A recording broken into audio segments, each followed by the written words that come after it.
So if you don't mind, I'm just going to pray a little prayer. That's how we've opened up our meetings for the last 40 years under the leadership of the late Dr. Willie Blair, and we want to continue that tradition. So if you could just bow your heads for a moment. Lord, we just thank you for this opportunity to convene, to share information in regards to uplifting our students and our schools. And we thank you for all the educators that are here and our panelists and those that are on their way, that you would keep them safe and they would arrive safely. And that we would also go away with a message of love and peace and hope for our communities, but particularly for our schools and our students. We decree student success. In your name we pray, amen. I'm Ellen Nash. I'm the chair of the San Diego chapter of BAPAC, which stands for the Black American Policy Association Foundation. About 2 years ago, we went on this journey of reimagining ourselves during COVID. And with the help of our attorney, Marissa Talbert, who is not with us today, but helped us to then reimagine ourselves. And we are separated now into two entities. One C3 Foundation, which is convening this meeting today, and we also have a C4, Black American Political Association, where actually one of our board members is here, our own Ken Shamaji. Would you raise your hand, Ken? He is one of our board members, and let's give him, he's OG. He knows, been around this work for a long time. And we wanted to start that C4 with his leadership and also Eric Herford's leadership, and we have others on that C4. But today, this is the convening in relationship to our C4 Foundation. And we are so honored that you all have joined us. We like to start on time because I know some of you have some hard stops. So we're going to go right into it. Generally, we do who's in the room, but today we're not. But I see you all here. And I see Sam Merrill, one of our vice chair of BAPAC here, and his lovely wife is here, and others that are in the room. Abina Stevenson, our board member, is here. Raise your hand, Abina. She just launched her own mortgage company. She's here. So if you need mortgage or real estate, she is the one. She is your go-to person. And others that are here today. So we're going to get right started. We're going to ask the panelists to come right on up. And we're going to have our panelists to introduce themselves, because if I introduce you, I'm long-winded. So I love lifting up people. So I'd prefer you to go ahead and introduce yourselves so that we can know about you, but also give you the time allotted. And we're gonna start with our own Dr. Tina King, who is the president of San Diego Community College Continuing Education, who happens to have her administrative office here at Educational Cultural Complex. We are so delighted that she was selected as president. She's a powerhouse in this community. She's getting to know people. But one of the visions that the former president Carlos Cortez, had was we wanted to elevate the Educational Culture Complex back to its original standing in the community as our go-to place for not only education, but events and history. And our new president, Tina King, has stepped right in line to carry on that vision. And let's just give her a clap that she's here today. She has a hard stop, so we're going to start with President King. Take it away. All right, thank you so. Am I breaking equipment over here? Okay, let's see. All right, thank you so much. First, I want to say thank you to BAPAC for having me here this morning and for hosting their events and continuous meetings here and at San Diego College of Continuing Education, especially ECC, which, as many of you know, is very historical to southeastern San Diego. Before I get started, I want to acknowledge that our board trustee, Hazel Oroso, is here. Thank you so much for joining us. She is the board trustee for San Diego Community College District. Dr. Shakira Carter, our vice president of student services, and our PIO, our public information officer, our new PIO, Brenda Leon. So we are so excited to be here this morning. And again, as Ellen has talked about, ECC. So ECC is one of the 7 campuses that make up San Diego College of Continuing Education. And many of you know San Diego College of Continuing Education is within the San Diego Community College District. We are one of 4 of the colleges. And the beauty of SDCCE, there's so many beautiful things that I'll talk about, but I think the most, one of the highlights about our college is what the symbolism to the community. ECC was established in 1914 before any of the other community colleges within our district were established, and it really was established by the community members who were in the community who really spoke out about needing access to education in southeastern San Diego. And so it's been a beautiful evolution to watch the college grow from a standalone building at one point to now having 7 different campuses and originating here in southeastern San Diego. And to Ellen's point, many of you know this theater. So funny, I oftentimes hear this morning, we had a historian, a community member, and who came up, 2 of them, by the way, came up and talked about just having the experiences here at the ECC campus as small children, running around the community and always feeling like this was a safe space.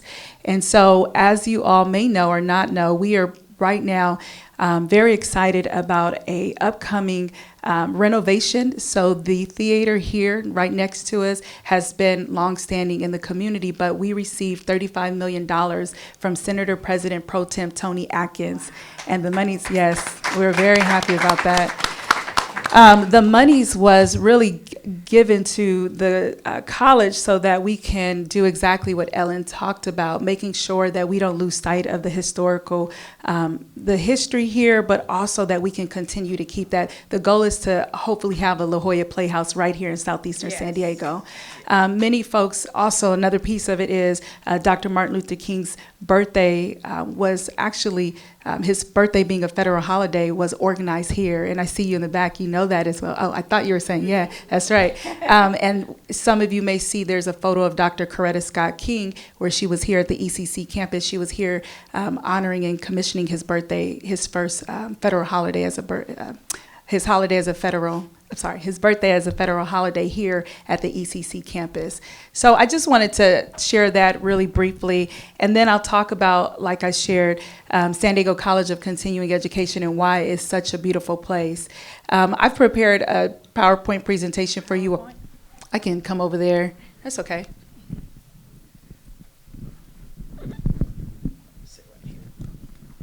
Would it be easier if I come over there so I can? Okay, no problem. Okay, great.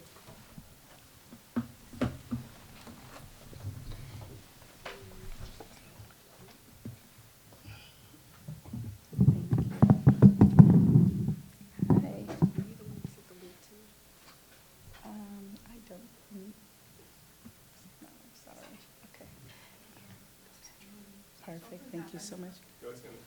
Okay. All right, thank you so much. That's why we need the tech folks. We want to thank them. Give them a round of applause. I know they've been, because we could not do it. Thank you. So San Diego College of Continuing Education is, again, a part of the San Diego Community College District. What makes us so unique is we are non-credit, and what that gives us is the ability to be free. 100% of our courses are free. Even the courses that we offer are free. We are the leader of workforce and training provider. We primarily serve adult learners here in San Diego. And majority of our students, which I'll break down the student demographic, but our college is known for access to all. Anyone can enroll in our programs 100% free. There's not anyone that we turn away. Our doors are open, but we are known for workforce training, skills training, career technical training. We offer 70+ tuition-free certificate programs in different sectors, which I'll break them down. Right now, we have about 23,000 enrollments, but we serve right now 16,000 students. Prior to the pandemic, we had 38,000 students, so our enrollments are coming back. We're the second largest non-credit college in California.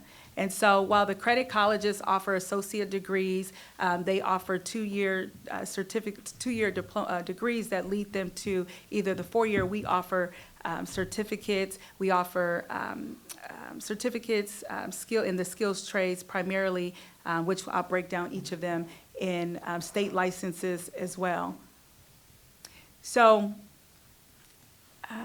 I talked a little bit about our mission as being tuition-free, accessible, really focusing on equity, innovation, quality education, and support services for the diverse learners that we support, which are lifelong learners. And we're going to talk a little bit about the demographics of our students, primarily their ages as well. And this actually is at our Cesar Chavez campus. I'm not sure if many of you have been at our Cesar Chavez campus in Bahia Logan. Have many of you been there? Well, if you haven't, it's beautiful. You can see the Coronado Bridge. So you got to get over there. But that's one of our campuses, and our campuses are so I talked about us being within the San Diego Community College District, but our campuses surround the San Diego region, and I'll break those down to what those campuses are. So we have 7 campuses located from Bahia Logan to Miramar. We offer campuses programs online, hybrid, high flex, which is students can be face-to-face and they can also be enrolled in that same class, taking their classes virtually. So let's say a student is taking the bus and they may not get in class when it starts at 12 o'clock, that's okay. They have the ability to be able to log in virtually and still not lose any of the curriculum. And so the 7 campuses that we have are, one is the Educational Cultural Complex campus, which is here in southeastern San Diego, the Cesar Chavez campus in Bahia Logan. We have a campus at Mid-City Campus, which is in Point Loma, North City Campus, which is in Kearny Mesa, and then Mid-City Campus is in Mid-City, and then West City Campus in Point Loma. And then adjacent to Mesa College, which sometimes folks often get us confused thinking that we are Mesa College, we actually have a CE Mesa campus, which is adjacent to Mesa College. We're also at Miramar College's campus in the back end where CE Miramar is. And the beauty of each of these campuses, we call them pathways of excellence. So every single one of our campuses offers something unique. For example, our Cesar Chavez campus is known for our allied health. So that is where our students are able to take our certified nursing assistant class. They're able to do all of the programs that lead them to healthcare and allied, anything in the healthcare field. Our North City campus is really known for our IT hub. You would appreciate that. It is really centered on what we offer, focusing on cybersecurity, cyber defense, all of those courses. And here at our ECC campus, we have a large number of really everything. Our skills trade, though, in the back, there's our automotive, our welding program, our culinary arts program. We offer a large number of our DSPS program and our ESL programs here. So this just gives you a little bit of, most people see San Diego College of Continuing Education, and right away you think ECC.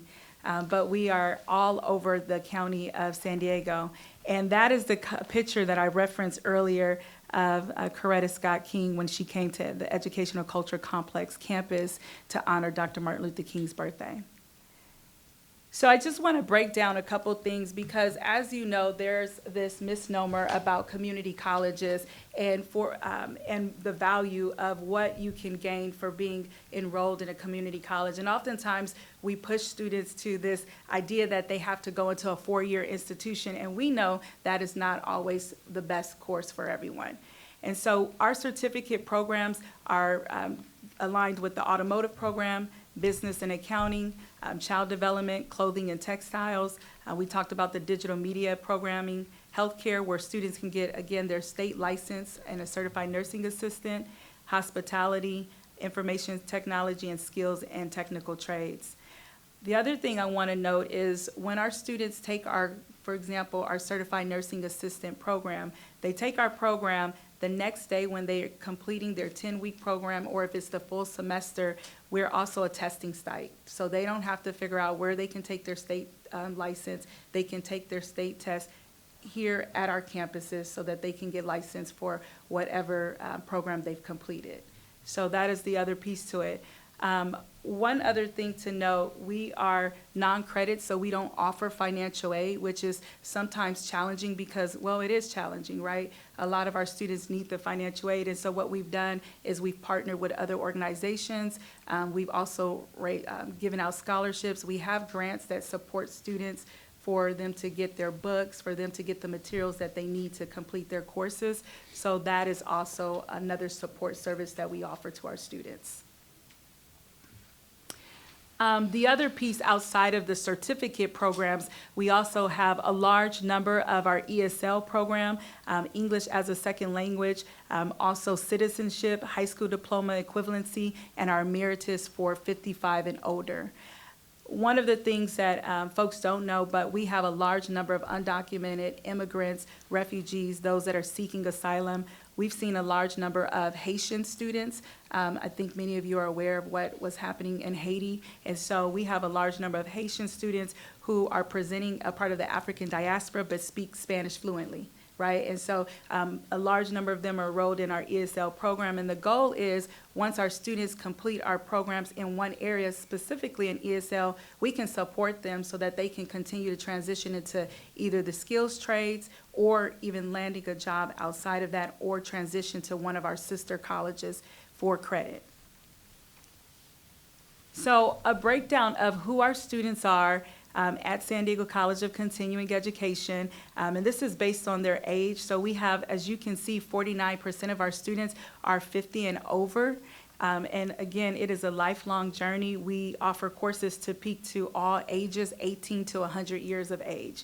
So our largest student populations by age is, of course, our 50 and older, our 30 to 39 years old, and our 40 to 49, and then 9% of our 25 to 29 years old. We also have a lot of students that oftentimes have stopped out of high school and for whatever reason, whatever life situations, and they come back to us. And the beauty of them coming back to San Diego College of Continuing Education is we meet them where they are. They're comfortable enough to pick up with their high school diploma program and get supported all the way till they either get their high school diploma or their GED. So we see all ranges of ages that go through those programs. A breakdown really quickly of our race and ethnicity, which really mirrors the student. Our student demographics by race mirrors the population of the county, and you can see that it's reflective. We have about 7% African American Black, 16% API, Asian Pacific Islander, and then 3% Filipino, Latinx 34%, multiple ethnicities 2%, and then we have 1% that is marked other and 34% white.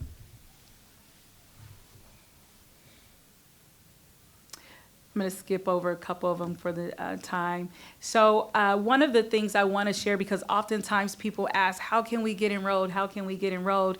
And I want to thank our Vice President of Student Services who has really helped us. Our key phases of the student journey is connection, helping them get enrolled, entry, progress, helping them along their pathway, and then completion, continued learning success. So once they complete our program, helping them complete what they sought after, but then continuing to whatever it is for them to continue their educational journey or continuing their career trajectory. So one of the things I wanted to share with you, I talked with you about our skills trades and how we focus primarily on, we have a large number of automotive, HVAC, electrical, plumbing, welding programs, and we also have an apprenticeship program. And last year, we finished our 9th cohort, and 170 apprentices were able to get placed in jobs with the unions. And so one of the programs that I'd like to share with you is a video that was picked up by the Localist San Diego. Let me see if it'll play. I might need some, let's see.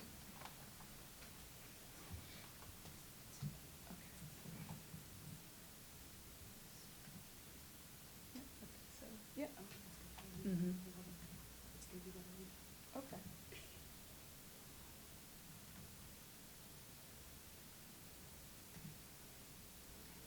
The audio. Perfect. Let me pause it while get the audio. All right. Perfect. Thank you.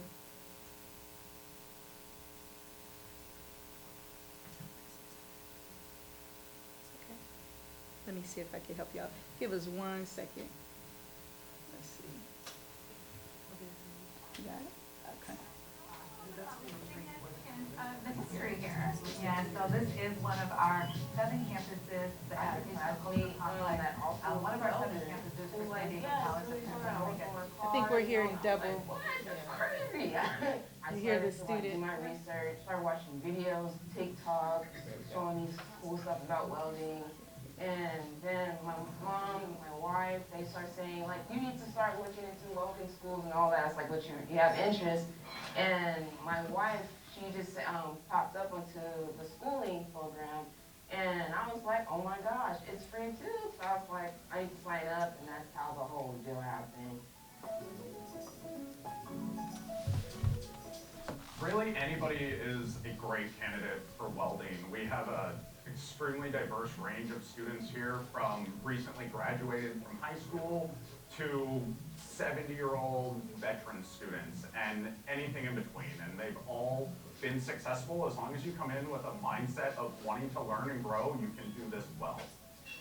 It's a really immersive experience. It's hands-on training about 6 hours a day. You're gonna experience sparks, grinding, loud noises, but you're gonna learn a skill that you can take with you that's gonna serve you well in the rest of your life. Well, right now I'm in SMAW1, which is shielded metal arc welding, and right now we're working on bevel plate, so I've been really enjoying learning that. We have a bunch of different projects that we do, first from, safety knowledge to cutting, just all the way down to grinding and, just building. That's all we're doing is learning, constantly learning. We have blueprints, we have math work, so it's very, very informational.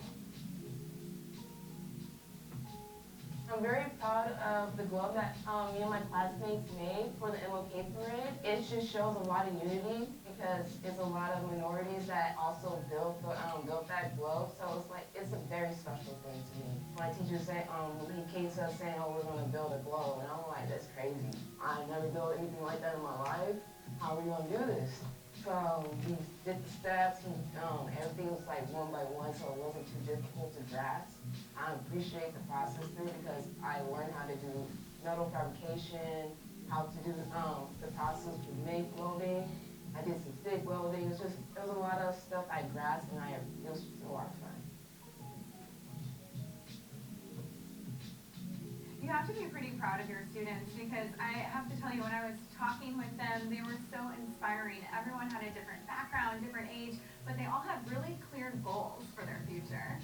Yeah, that's the beauty of our colleges. We have a variety of students. A lot of our students are immigrants, refugees, those seeking asylum from different walks of life, and yet they come here to our college so that they can better the lives of themselves and the lives of their families, to really transform the cycles that they live in and the families that they have. And so when you think about today, you have the opportunity to meet a few of our amazing students. All of our students are like that, but they have their very different stories, right? And so it's all about the stories that they have, which again aligns to our college and the story of San Diego College of Continuing Education.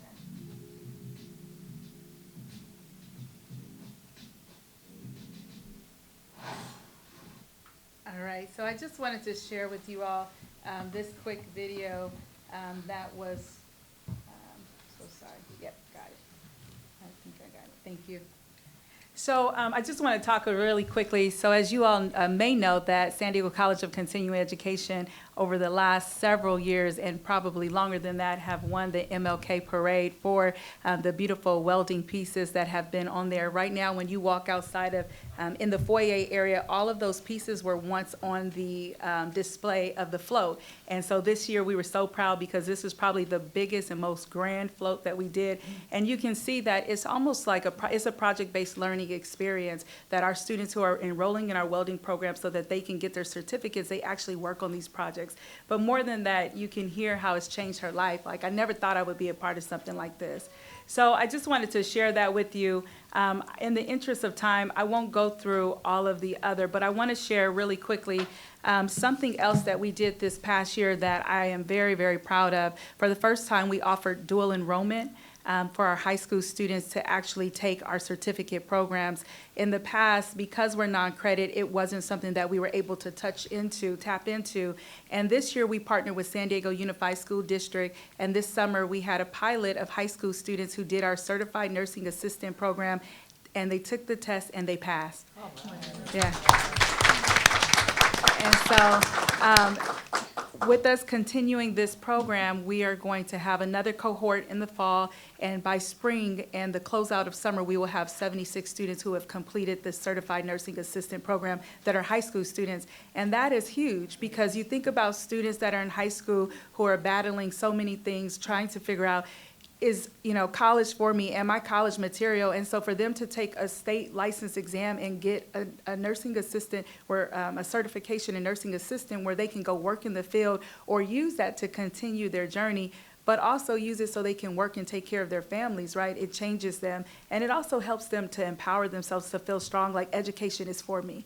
So we've never done anything like this. We've never seen this model anywhere else. And so we're very excited. Our goal is to start with our CNA program, but all of our certificate programs that we've talked about, to venture out to offering dual enrollment for all of those programs too. So I just want to, again, I will really quickly, I'm not going to go through the rest of them. Ellen will have access to these. I will share really quickly that we have an ICOM Academy. Some folks cannot come face-to-face and take our classes, but we offer online courses for all of our certificate programs where you don't have to come into the campus to take them. And over 300 of our programs are online. It's called our ICOM Academy, and you can find that on our sdcce.edu webpage. And again, it's 100% free. So thank you all so much, BAPAC. Thank you, Ellen Nash, for allowing us to be here, and thank you all for continuing to support San Diego College of Continuing Education.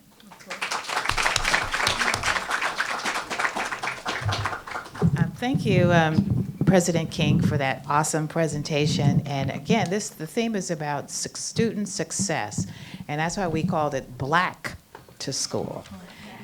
It was back to school, but we wanted it Black to School, because we can say that, because it's about our kids and setting them up for success.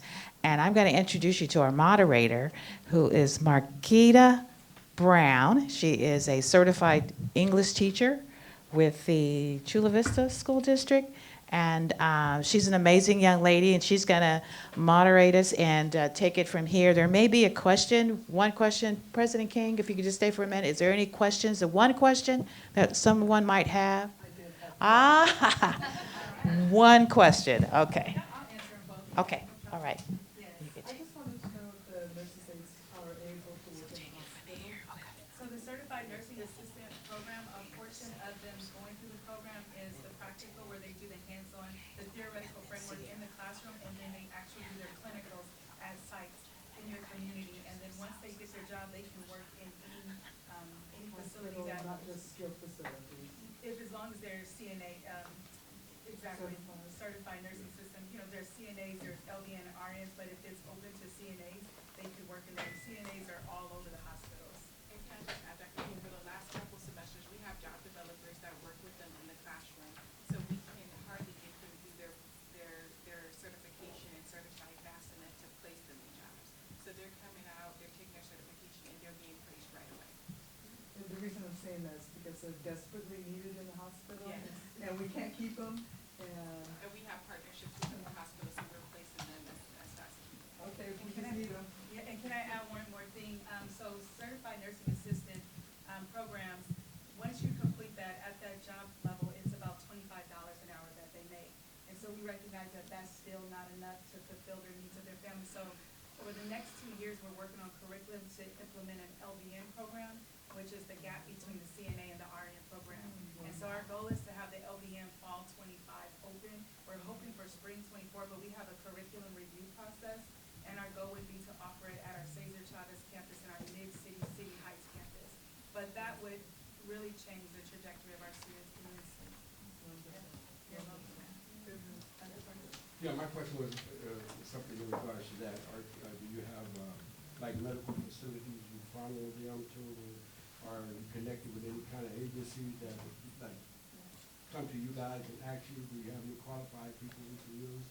and all skill sets? Yes, Or as welders? Okay. every single one of our certificate programs, they have, and we have industry advisory, industry advisory boards.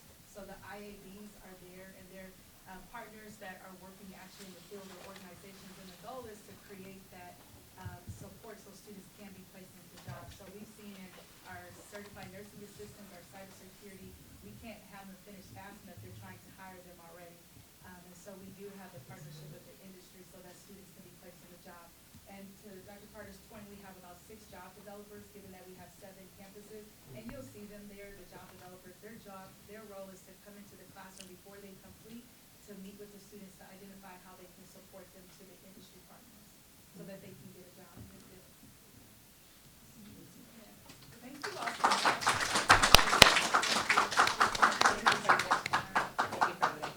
President King. Good morning, or good afternoon. Before I get started and go jump right in with Miss Eleanor, I see some of my Gompers family. Hi, you guys. I spent eons, light years at Gompers. You guys are my heart. Oh, thank you. In actuality, in preparing for coming today, I thought about one of my favorite educators, so please go back and tell them. One of my favorite educators taught me how to become a teacher, a better teacher. And he introduced me, Director Riverall, down the street at Gompers Preparatory Academy. And he introduced me to teach like a pirate, learn like a pirate. So for my parents and grandparents in the room, I brought in some treats. Mrs. Brown reads is who I am and what I do, and I read. I brought in a gamut of books and across the, but I thought of my Gompers people and my family, so I will put these out here. I'm gonna introduce Miss Eleanor next to have the floor, but I did bring in different books to share with my grandparents and my parents and my students, and picture books, just so we know, are not just for kids. In Mrs. Brown's classroom, we read to kids, but we read to adults. And one of the things I did, so crazy that the director is here with me, is that every year for his birthday and every year at the beginning of school, I would share with him a book, a brand new book that I would buy for him every single year. So he got 2 books from me every year, and they were always picture books. And he has a bench in the front of the school, and we would sit there, and that's where I would read to him his picture book. And so, but wow. So, teach like a pirate, though. This is not just for teachers, not just for teachers. As parents and as grandparents, I would challenge you to jump in and get into it. It teaches you how your students, how your kids should be taught, and with fire, with energy. And if you've never visited the campus of Gompers Preparatory Academy, I welcome you to go visit. And then there's Learn Like a Pirate, how our students should be learning. So I'm going to turn it over to Miss Eleanor. So she'll have the floor. Good afternoon, everyone. It's really nice to be back here. I taught at ECC for about, at least 13 years. And I was, what did you say, original? OGs? Okay. I'm a product of San Diego Unified School District. I went to Chollas, Gompers, graduated from Lincoln went to San Diego State. And it was the old Lincoln where you could look at, in the 200 building of Lincoln, when you look to the north, you could see San Diego State, literally, which was an inspiration for a bunch of us, because the year I graduated and went to San Diego State, that was the largest number of Lincoln students at San Diego State, and the largest number of San Diego students, products of San Diego students at Lincoln. We outdid Crawford, Hoover, it was fantastic because Lincoln was getting the reputation for, quote unquote, not being a good school, when in reality, it was an excellent school. But unfortunately, the district and its philosophy and what was going on at that time had a different attitude, and we were called a tipping school. And seemingly, the more we tipped, the less investment the district put into the school. Okay, but moving on. When I taught, when I started teaching here, I was also teaching full-time at the San Diego Unified School District, elementary.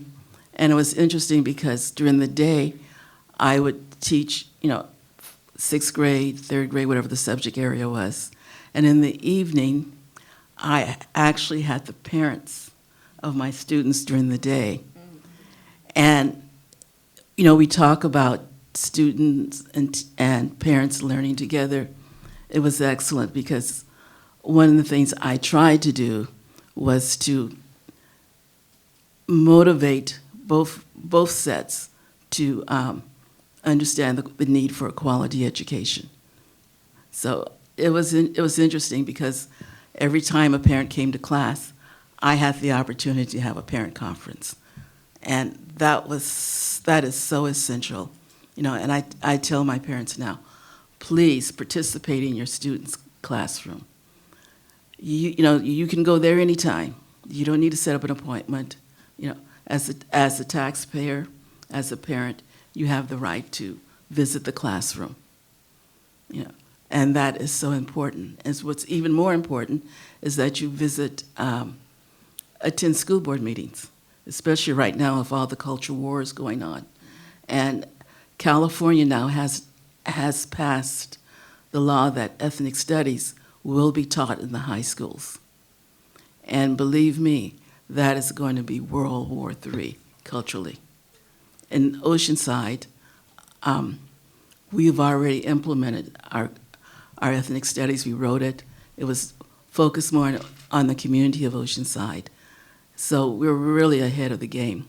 But I know that in other school districts, they're waiting, they're seeing what's going to happen.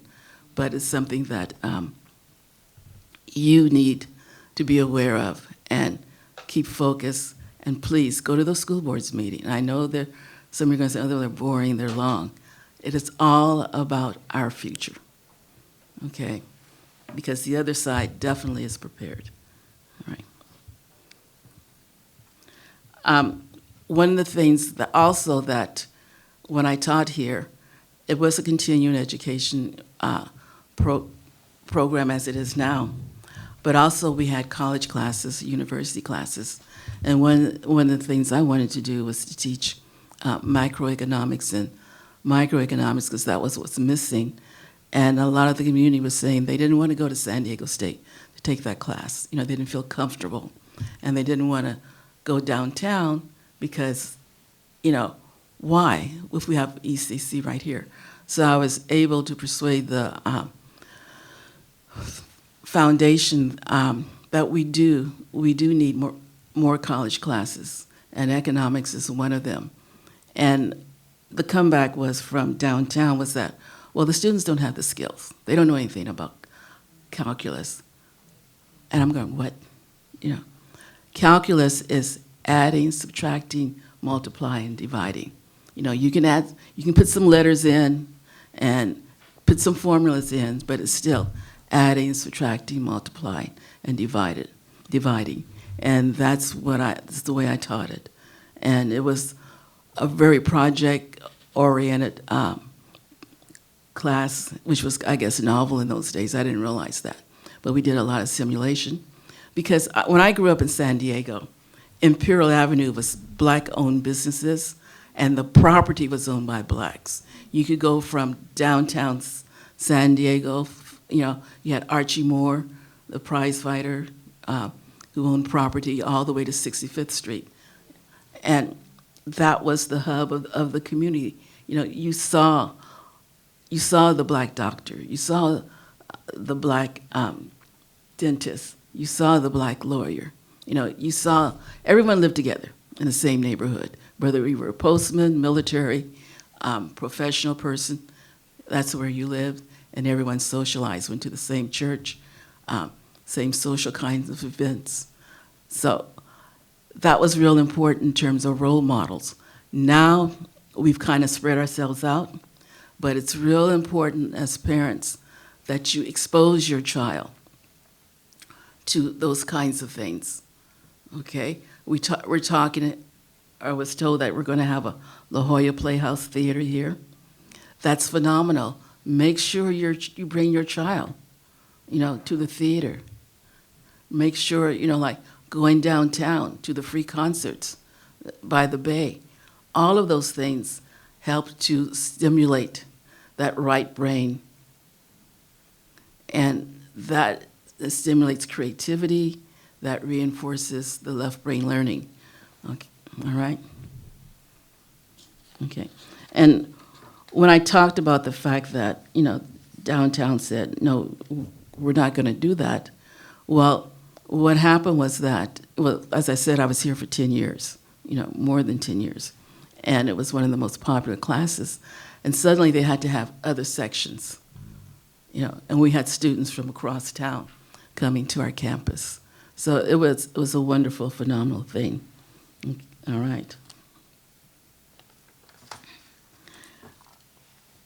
And I think the success of that program, we had instructors that had high expectations for their students. It's not, I can't. It's, I don't understand. So, when your child says, I can't do this or I can't do that, what they're really saying is that I don't understand. And it's real important that you and that teacher, or you,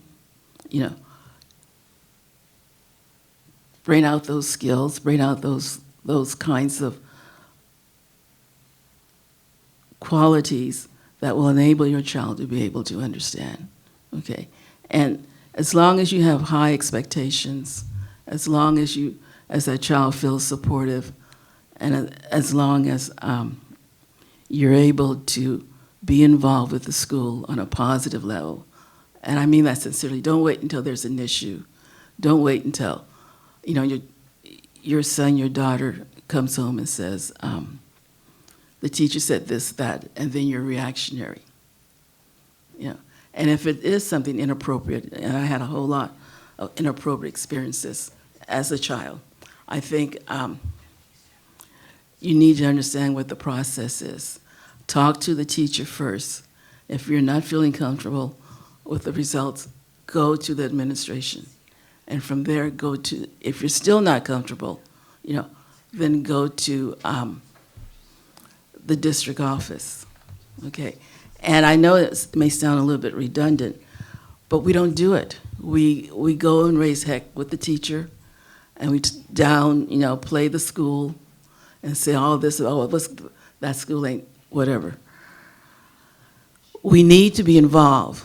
We really need to be involved. There's so many myths about why it is that our children who look like us are not achieving, but other groups are achieving. One of the things that I know, when I told you linking was tipping, that was also the time that we had students from Vietnam coming in. And when those students came in, suddenly we had people from Harvard, Princeton, recruiting, and they were going into the Ivy League schools. Our students that look like us were not. Why? That's pretty devastating. At that time, I think the school board president was George Walker Smith, and he really, was concerned about that. Why is it these students have come from a foreign land? Some of them had never been to school before, went through the same classes, sat with the same teachers, and when they graduated, they had, the SAT scores under their belt, they ACT scores, they had the GPA, and they received the scholarships. That should not be, I guess, unique to that particular group of students at that time. That should be something universal. And I have a couple of questions, okay? All right, just out of curiosity, raise your hand if you went to school in San Diego County. I'll put it like that. Fantastic, okay. Okay, raise your hand if you had a Black teacher, Hispanic teacher, or an Asian teacher, Native American teacher. when you went to school? The question could be like, how many, because I only have one. I was going to say, I only had, sir? Okay, all right.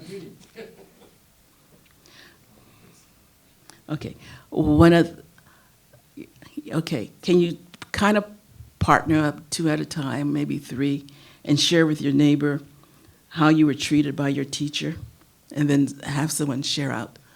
Okay, just in general, whether it was an ethnic teacher or a white teacher, whatever. Going to school in San Diego, you know, how did you feel treated? You know.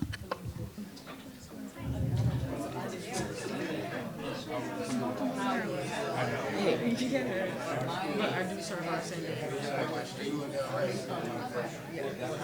I have access to all the schools. I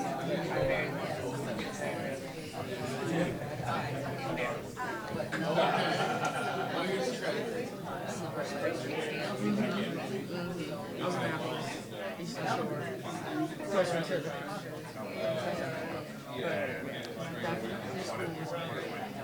So I went to college. I don't understand. I'm asking for but I did go to college. Oh, you did? Okay. Mayor?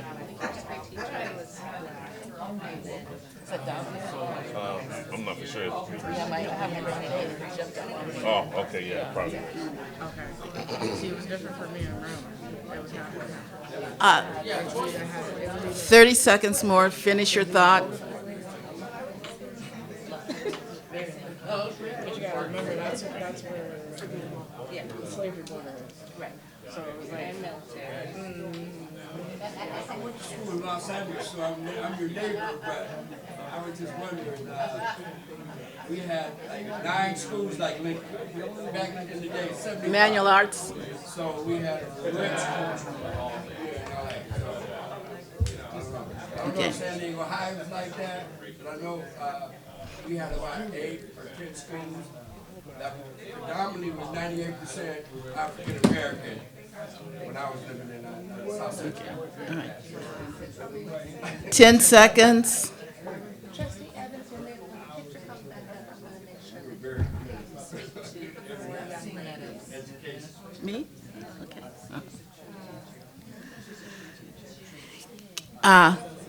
Please finish your sentence. Thank you.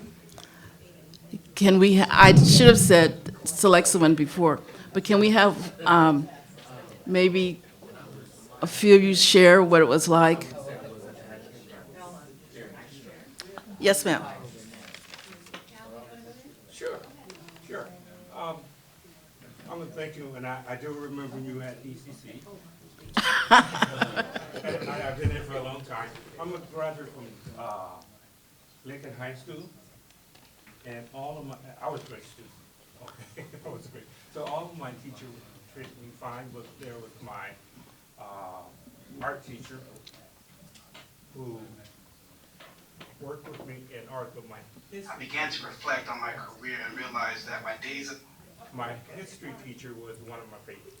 And I say that why is that at the end of the year of history class, he said, and he was upset with all the students that I taught history, but where was black folks in history?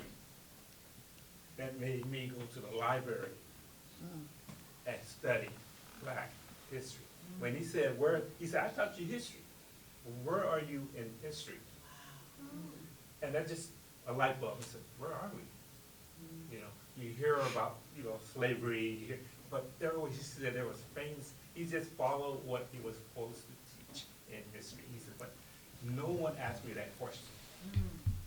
So, and that's, and my background now is in theater and math. I major in math, computer science, but my interest is black history. So.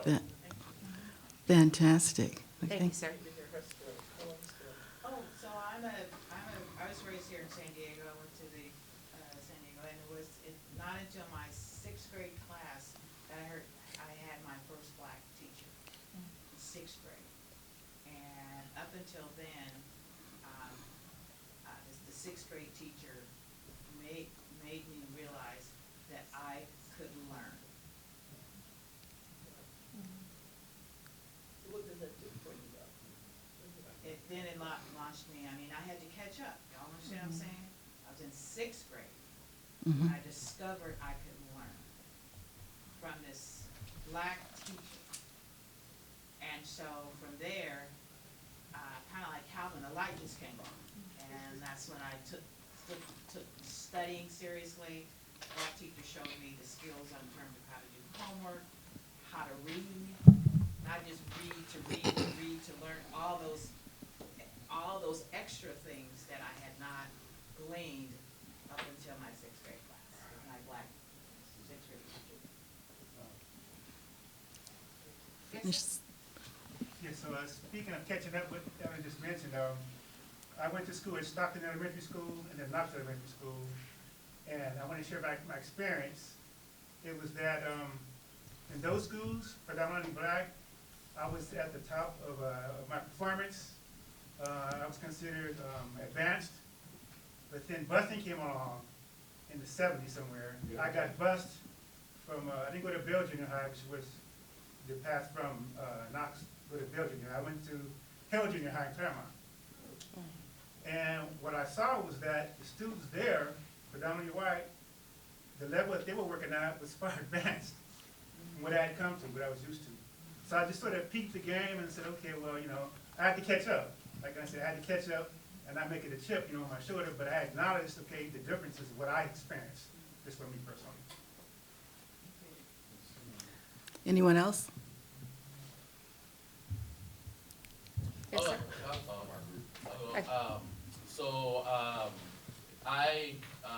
My experience coming up in school, I was told that I was unteachable because I had a very bad, horrible attention span. These are the parent-teacher conferences that my mom had with my teachers. I was told that was a behavioral issue, and that when I went to Joyous, they put me in classes where there were children who had wheelchairs and played with snakes and things of that sort because they didn't think that I was mentally capable. Today I work for the Office of Congressman Juan Vargas, and I have a bachelor's degree in political science with an emphasis on law enforcement. So going back to your point, it's very important that as parents you play a role in your children's lives. All right. Because there's a narrative that's being told to your child, and if you don't combat that narrative, they may never become what I've become in life. And then also, the narrative not only affects your scholastic career, but it affects your ability to connect with other people and the understanding that you have of yourself as a person as you grow older. So my teachers, I never had an African-American teacher. I only had an African-American advisor, and she advised me that not to believe what I was being told when I got to high school. So because of her advisory, I'm able to say that I'm here today. So I just wanted to share that. Can you share with us your name? I'm sorry, I don't know your first. My name is Louis Ward. Louis Ward? Yes. Louis Ward. And you are from San Diego? Born and raised, yes. Okay. Field representative for. Field representative, okay. Nice to meet you. Thank you for joining us and for sharing. And then I saw Mr. Ackley. Yeah, I never had a black teacher. It wasn't until I got into college, it was my first, my second year in college. It was the only time that I had a black teacher, Dr. Charlotte Lewis. That was the only, so my first opportunity to have a black teacher. I don't know what exactly his situation was, but I wasn't considered unteachable, but I was an athlete. And our coach, I was the 13-year-old all-star team, you know, at Bell University. Bell Middle School, and we had a coach that had come over, and he ended up going to Castle Park High School, and he asked for myself and Maylon Williams, who was my best friend at the time, to go with him to Castle Park High School. So we went to Castle Park High School, and I was like, we got invited to a racial war because we had moved to Castle Park High School, fought almost every day, like literally almost every day. So it wasn't the teacher that motivated me. I wanted to get out of that situation. I was thinking to myself, like, what can I do to improve my situation where I have more of movement in my life. Right?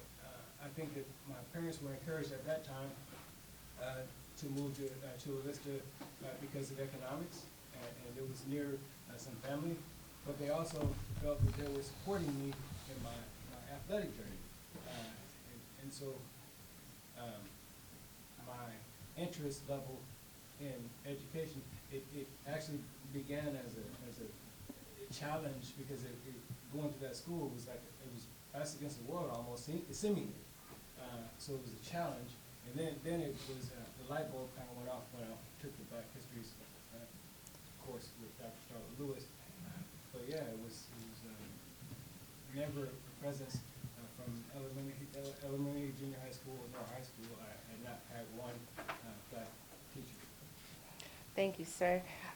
Trustee Evans, great question, really great question.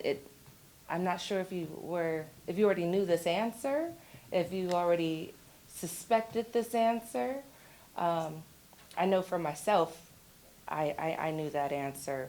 But it's very interesting to hear all the different age groups, but also the different backgrounds and the different parts of San Diego and California, which I think leads us to why, number one, you're trustee in Oceanside, you guys, trustee in Oceanside, but also why we are here today to have this conversation. So I'm going to turn it back over to you. Okay, thank you, thank you. Can we do a sidebar? These four young girls were the ones that were killed in the bombing in summer of 1963.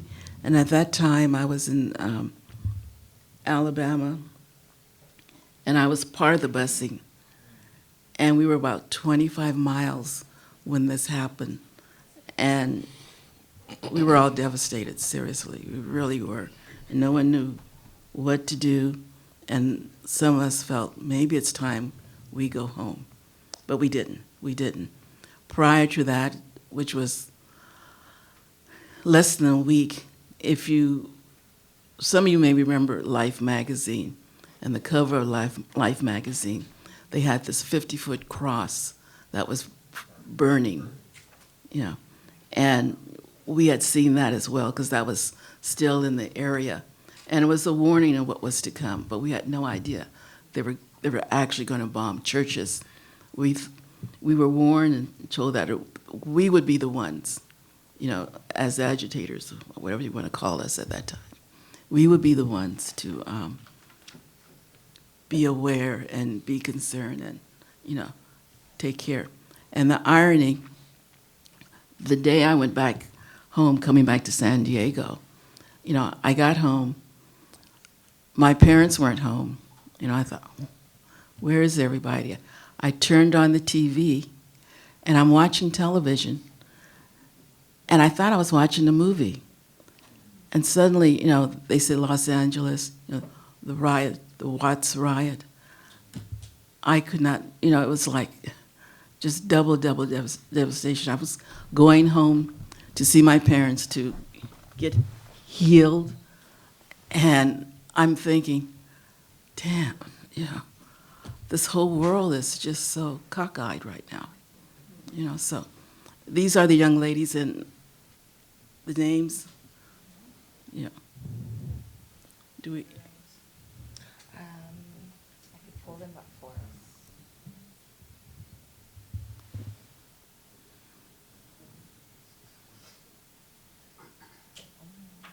us. Okay, while we're looking, one of the things that with busing, they always took the athletes and they always took the top students, And I, as a classroom teacher at that time, I said, fine, I can push up everybody else. And then they came back and they took the next group, Then we had like the C's and the D students. And I said, not a problem. We'll just have to work twice as hard, simple as that, And each time, if you notice, whether it's the child or the teacher, if they are, quote unquote, fitting the mode, they're always removed from us, So And that was the policy, I guess it still is a policy for San Diego Unified. Yeah. Trustee Right. Evans, I do have those names. So, in remembrance, we have Denise McNear, she was 11. 80 May Collins, she was 14. Carol Robertson, 14. And Cynthia Wesley, 14. And there were more than 20 others that were injured. And this was Sunday, September 15th, 1963. Okay. Yes, ma'am? So one of the things in addressing your question regarding having whether or not we've had black teachers is in the work that I have done in San Diego, part of it has been to recruit. And one of the things I heard at a workshop that I went to once was because we were having a difficult time recruiting blacks in the education field, especially to get elementary school and middle school teachers. And the person said, why would anyone want to return to the scene of their trauma? And it really struck me because I never wanted to be a teacher. I had that was not in my plan. Now, higher power had a different plan for me ultimately, but that wasn't in my plan. And so I had to think about that. Why do we not grow up wanting to do that? Because the other thing is no teacher in their right mind gets into that job for the money. Okay, so it's true. So you have to have another motive for wanting to do it, but if you were traumatized in your youth, and as we were talking, your question was if we went to school in San Diego. I got my doctorate from San Diego State and had two wonderful, extraordinary black professors, but I got my elementary school education in Chicago. And in an all-black neighborhood, all my teachers were black when I was in elementary school. So I had a completely different experience because I come here to a place where it's supposed to be, California's supposed to be so forward and like, it's supposed to be the land of opportunity and all that. And I come here and I'm like in shock because that's not what it was like. However, I will say the difference for me is that the Chicago area is extremely segregated. The black folks we live on the south side. And if you tell me where you're from Chicago, I can pretty much look at you and say you were the south side or north side. Because north side's where the white folks were. West side's where kind of the poorer white folks are, but south side's where black folks are. And it's still kind of like that to this day. So there is a difference because San Diego is more, it's more integrated as a city. But trying to get folks to want to go into teaching, the only people that typically grow up wanting to do that because it's passed on from generation are white females. Because it's considered a calling that's appropriate for a white female, where a calling for a black male is sports and, that's the path. So we've got to change that mindset that there are certain careers for certain people who depending on who you are. Right. Really quick. I'm from Chicago as well. So my experience. South side. Well, both sides. I grew up on Karloff, and then in my high school years, I went to Fenger High School on the south side. I think one of the things that is critical is us returning back to some of our older roots, because my father's one of 14, my mother's one of 10, and on both sides of them, they came matriculated from Chicago to Mississippi. From Mississippi, excuse me. But what I found was interesting for all of my cousins is that even though our parents weren't highly educated, they emphasized education. Right. And so, whereas we kept up with encyclopedias and we went to the library during the summer and school breaks, we sometimes may have to ask the question with a library at our hand, why are we not emphasizing these things anymore in our communities? Because we do, like you said, ma'am, you go to the schools, no matter what community you are, you're not necessarily going to see teachers that look like our students in those communities. but our families do have opportunity to seek education outside the schools.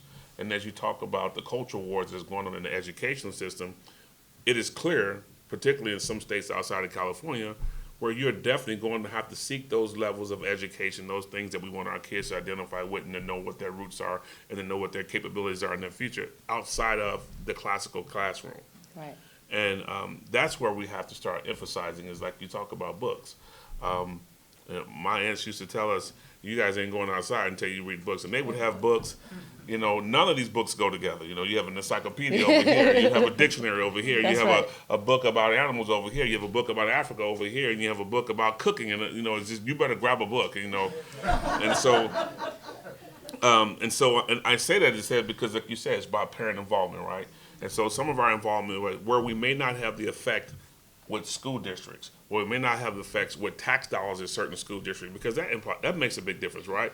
If you have certain tax dollars, those school districts, they get more resources, they have more accesses, they have donors. I mean, some of our districts where our kids are the predominant kids and those students, how many of them have donors?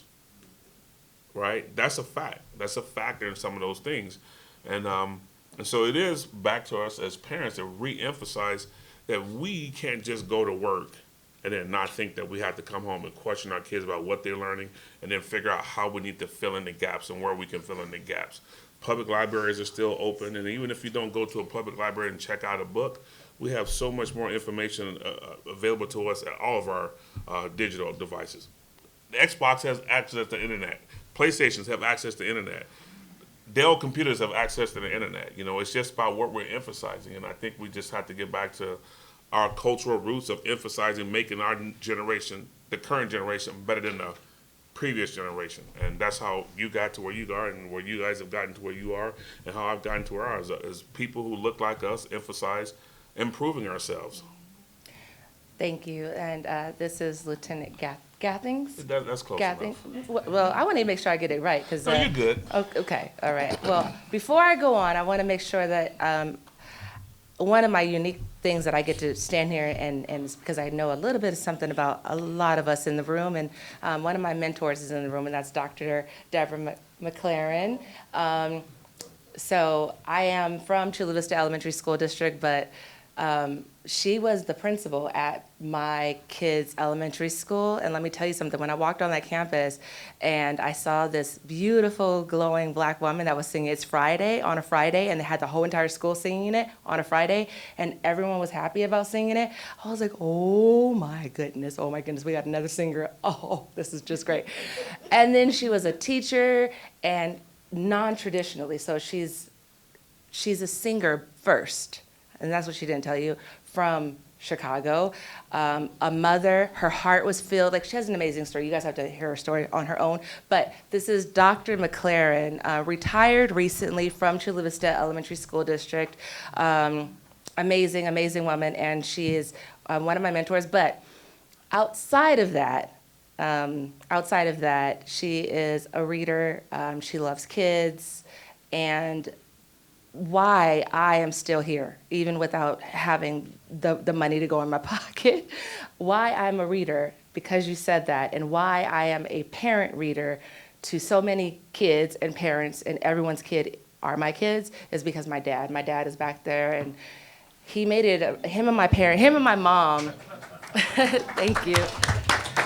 No matter where I am, my dad and my mom are my biggest supporters. They're my cheerleaders, always have been, but we still, to this day, you go into my mom's house, she has this old set of encyclopedias. The blue ones, remember the blue ones, the green ones, the red ones, right? She has the blue set, and it was, today, if your name started with an M, you better go grab that M and pull out something, right? And then it was like, what are you studying? And my dad, still to this day, you get in the car with him, what are you reading? And he will ask that question to all of his grandkids, what are you reading? My dad is one of 10.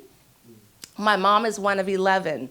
So when you said that, I was like, I just had to say, I understand. I am the educator and the mom and the woman that I am because I stand on the shoulders of giants, and my dad and my mentor, Dr. McLaren, are here, and because of you. And then I have some aunties that are here with me, and they give me this great floor.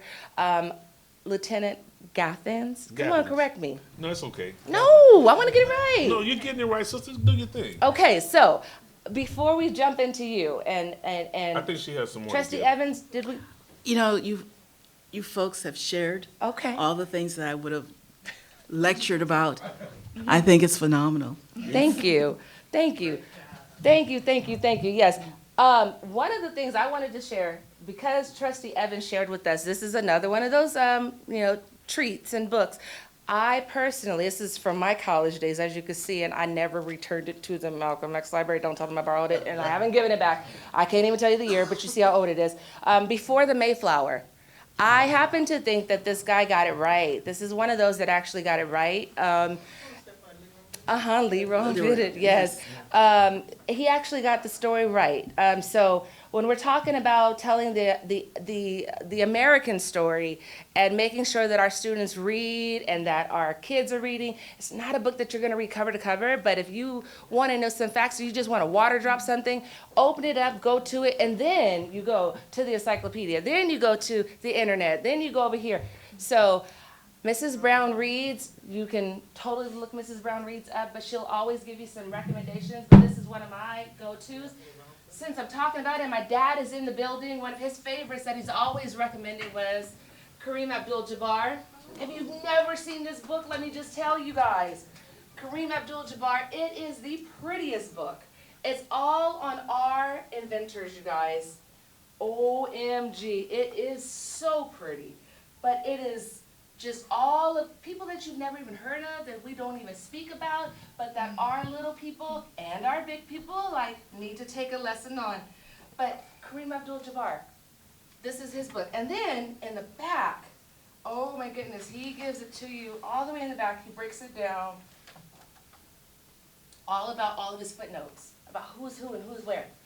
Oh, so sorry. About who's who and who's where. I'm like, there's my cheerleader voice. But Kareem Abdul-Jabbar, amazing, amazing story. And then before I turn it over to the lieutenant, and I want you guys all to know, right here on Market Street, Market Street, we are in September. It is Hispanic Heritage Month. I wouldn't be Mrs. Brown if I didn't share this with you. Another one of those Director Riverall gifts and jewels was Matthew de la Pena. He's from San Diego. He's an author, but he wrote about The Last Stop on Market Street. Beautiful, beautiful book, but it is the story of the last stop on Market Street. Aquí? Okay, that way, right? Last stop on Market Street. But he's known for, the book that he's most known for is Mexican White Boy. Amazing, amazing author from San Diego. But this one here is, as you can see, those seals mean something, y'all. If you don't know what those seals mean, they're Caldecott winners, blah, blah, blah, blah, blah. Amazing, amazing author, but the artwork. And then, of course, I have some more gifts for you. But I'm going to turn it over to our lieutenant, who is a lieutenant in the San Diego Sheriff's Department. And I don't know about for you guys, but that means something to me because he is... We've never met each other, by the way, so I'm just going to give him his flowers now. He's a big black man that has a badge, a license to carry, concealed weapon, the whole shebang, and he's got that LT in front of his name, and he's doing the right thing in our community, and he's sitting here with us, spending his Saturday with us. So I'm going to turn the floor over to Lieutenant Gathens from the south side and north side of Chicago. I have a PowerPoint, so let me come up this way first, and we'll start there.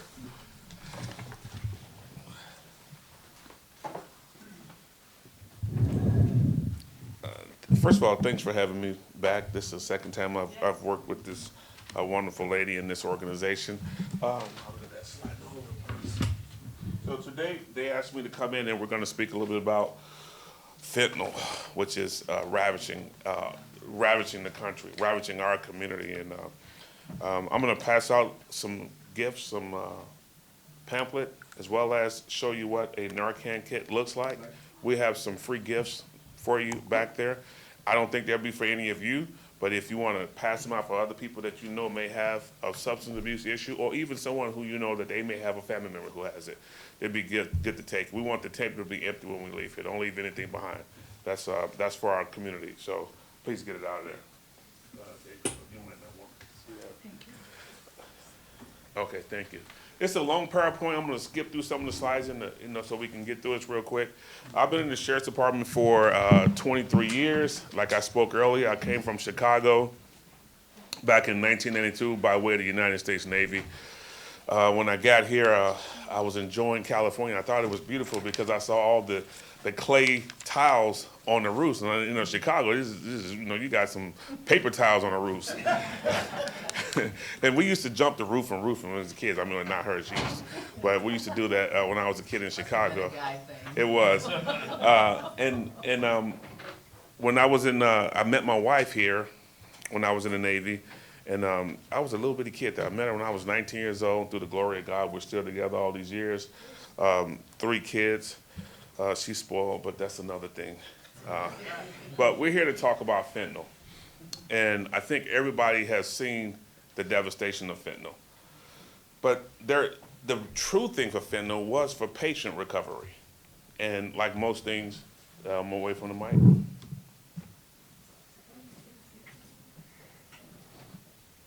There you go. So when you see, I get to go. She's trying to speed me up here. That's okay, young lady. You trying to speed me up here? I'm gonna get my time. All right. So fentanyl, it's a very highly potent synthetic opioid. Like if you were to have surgery, most folks will get just like a small thin amount of dosage just to help them recover from the pain. But just like most things, people start to take advantage of it for monetary purposes, and that monetary purposes has rolled into the usage of narcotics. The key word here is 50 times stronger than heroin. Now, we all know what heroin is, and we've seen the devastation that heroin has had on heroin addicts. Most people who are addicted to heroin, they never actually get off of heroin. They actually have to go to a lesser drug in order to do that. So mixing heroin, you see this right here. You see this, fentanyl. You see this small little dot here. This is all it really takes. This could kill you right here. Could do some major damage. But what makes this drug so popular, it is highly addictive. And if you sell drugs, that's what you want. You want people to be addicted to your product so they can keep selling and buying and keep selling and buying and keep selling and buying. They don't care about the people that's dying. They only want to get their pockets fat. The majority of manufacturer people who do this are from the cartels. This is what some of the ways that you could see fentanyl. You can see it in the pill form up here. What these called are M30s or M50s, depending on what they are. They're more blue. They also come in this brown powder form here. This is like tar heroin right here. It's black right here. But what you don't see here is the fact that sometimes this gets also mixed in marijuana. Yes, it does. So let me go off topic just a little bit.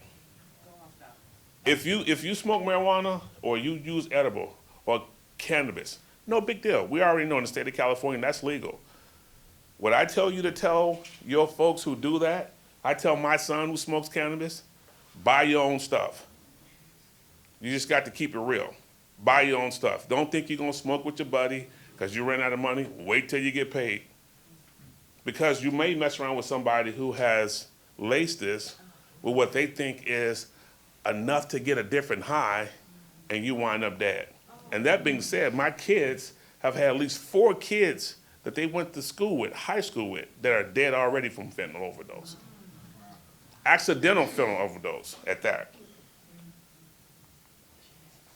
As you can see through some of the slides, and some of this material is a little older, but it doesn't matter because all of the information is still correct.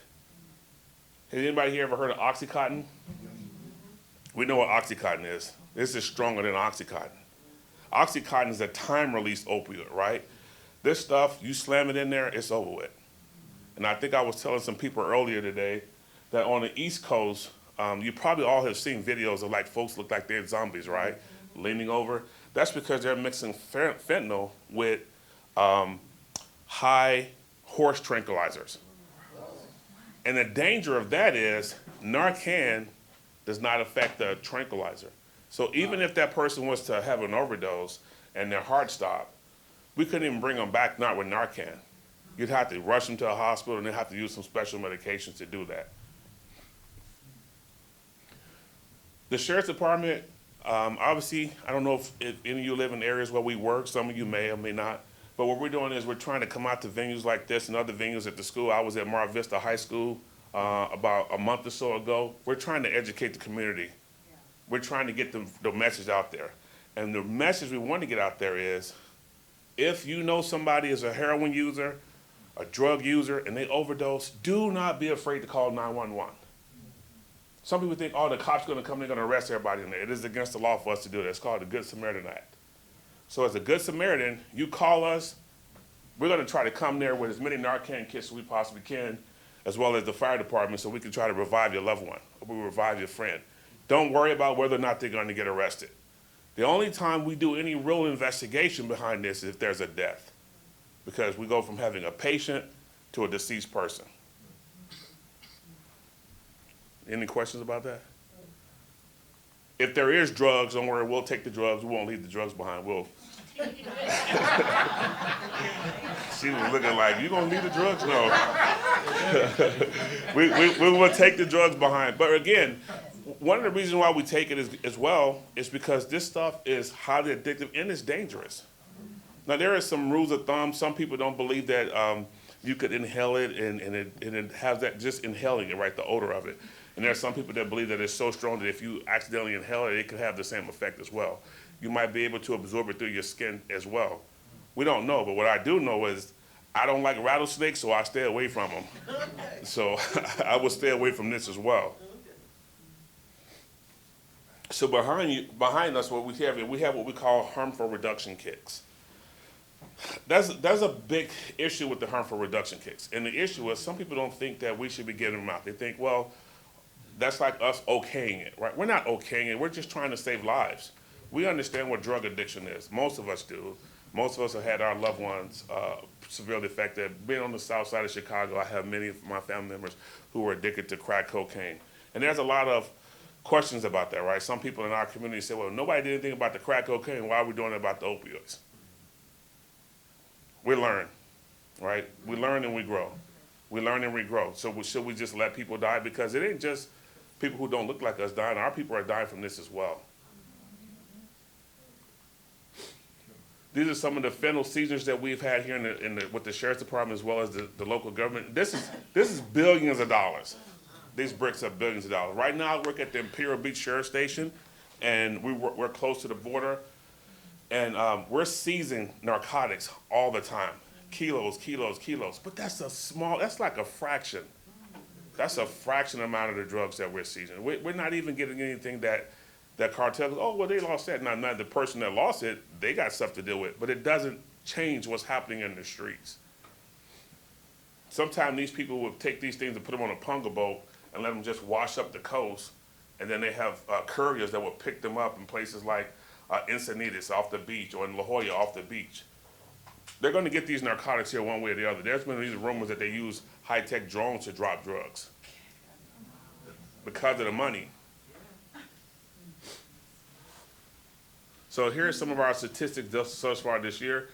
As you can see, the number one big so far is, oh, I'm sorry. I think I went back, there you go. Is the pill form, right? The fentanyl pill. And a lot of times you see like these little pills, the little blue pills we showed earlier, they're even popular with kids in high school. They're very popular with kids in high school. You go like, kids popping pills? Yeah, they're popping pills. They used to pop the Xanax pills, but now they're popping these M50 pills. And again, they're addictive. And the one thing about this is there's no regulation. This is not like an aspirin where you know exactly how much medication is going into this pill. Some of these pills has enough to kill everybody else in here, and some of these pills may accidentally have enough, don't have any potency in them. So you may get a kid, they get a pill, and be like, man, I was popping pills all the time. You got the one that had too much in it. So our number one goal here is not just to talk about what's safe usage, we need to talk about straight abstinence. We have got to get our kids to abstain from using these drugs. So pinpoint pupils. Anybody ever see, I mean, I know we have a few doctors here. I think most of these doctors are educated doctors, and maybe not like Dr. Huxtable. but educated doctor. But, you know, pinpoint pupils, that means like when your eyes are just like the pupil is like so small, right? It's just really been constricted. So you look at that, those are some of the tests we use. Matter of fact, I'm an old school deputy, and I haven't arrested nobody in years, but I'm always ready. I'm always ready, at least when I wear this shirt, I am. But I'll pass this around. So like you'll see, this is what we call like a meter. What we use, sometimes we use this for a drug as well as alcohol. Like on the alcohol in the back, where you see that somebody does like they're looking for your nystagmus here. But I'll pass this around. This is just to show you like, you know, what it looks like. If you see somebody in your house with them peoples like that. But you're also going to get other stuff. You get people nodding off. She don't want that. You're going to get people nodding off. You know, you'll see people with that zombie-like, sure, yeah. You'll have that zombie-like effect, limp body, cold to the touch. You know, they could have dry mouth and stuff like that. But I think most of us know, right? Most of us know. But the key here again is if you think someone is overdosing. Yeah. Yes, ma'am. Can you go over that again, because I don't think most of us know. Okay, I'll go back. You said yeah and no. Then which side are you on now? Come on. Because all of this looks Yes. like someone falling asleep. That's exactly what it does look like. So we don't know. We know what falling asleep looks like, but how do we distinguish that Oh, from? so this is what I would do. First of all, if you think you're with somebody who may be using or you know are using, are they responsive to you? That's the first thing you think about. Most people, even if they take a CPR class, they don't know how to check your heart rate. They think they do. They fill in their own pulse most of the time. That's a fact. That's not conjecture. That's a fact. I mean, I've been trained how to do it, and I realize sometimes, man, I'm checking. That's my own pulse. That's not the person's pulse. So the first thing is, let's try to okay. So this is what we'd do if I was the person to walk up on you. First thing we try to do is. Excuse me. I know I want this young lady to jack me up. She's not too happy with the cops. So, if this is the person, what we teach people to do is try to get some compliance. Hey, are you okay? Right? Let's go there. First, we're looking for a responsive, right? You would even do that with somebody who was choking. You want to make sure they're okay. Then, if they're not responsive, then you want to start checking their pulse. Okay, if you can check their pulse. You want to look in their people if you can't. But the first thing you should do is you realize there's a medical emergency here, is you want to call 911. Because whatever you may have learned at the YMCA, the Boys and Girls Club 20 years ago, that might be outside of your experience today, what you're capable of actually doing. That's like CPR. How far do you go down for CPR? Who knows? Go down until you crack them ribs. That sounds harsh, right? But that's how you get the blood pumping again. And if you kind of remember through COVID, we stopped going lip to lip. So it's more important now with compressions. Compressions is more important than actual breaths. But if you call 911, that's the first thing. Second thing is, you didn't pass this around? Oh, no, sir, no. I told y'all she don't like me. Excuse me. So the next thing is, if you do take one of our kits or you've bought one, when these first came out, they were selling them. Or you had to get a doctor's prescription to get them. But now that's no longer the case. You can go to pharmacies and buy them. But most of the places you can go to clinics and just take them. You take this little plunger here and you just put it in your nostril and you just shoot it straight through. That's it. You can go to any sheriff's department station and ask for a harmful reduction kit. What we'll do is somebody will sign it out to you and they'll give you just a brief little explanation on how to use it. If you say, man, I don't want to listen to all that, we're not gonna stop giving to you because again, we just want to get it out there. But that one is 9 times out of 10 if the person's passed out, it's probably not going to bring them back. So that's why you would like to have as many of them as you possibly can. If you have somebody you know who use this stuff, you want to have 5 or 6 of them. I've been in places where I've seen deputies have to use as many as 12 to bring a person back. But at least it will start the reversal process, right? That's what we're looking for, is trying to reverse the effect of the drug. But if we call 911 and we're doing like CPR, yes, sir. Sorry. No, that's okay. You the man. How much time does that buy you? Because I live in Boston, and you guys are out there in Boston. Right. And sometimes it takes a little while for us to get people to come out there, it's, you know, kind of hard to do. Mm-hmm. On average, let's say you get them revived a little bit, how much time on average, not an exact science, but does it buy you to kind of get that medical attention, get that help? So what we found is if we can get the person to come back, because this is almost like, you know, it's almost like charcoal. Like when they put charcoal in to try to reverse the effects of what you swallowed or something like that. That's exactly what this does. This essentially reverses the effects of the high.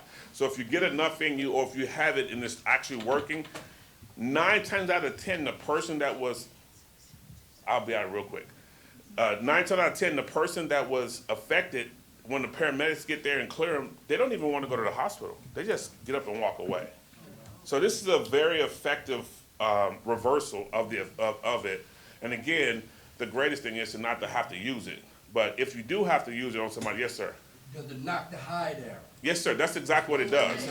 Yeah. So like if the opioid is here, it's pushing it back. It's trying to get your internal clock back to where it's supposed to be. I heard that you have a horrible headache afterwards. I've never had it up my nose, so I wouldn't know. That was my question.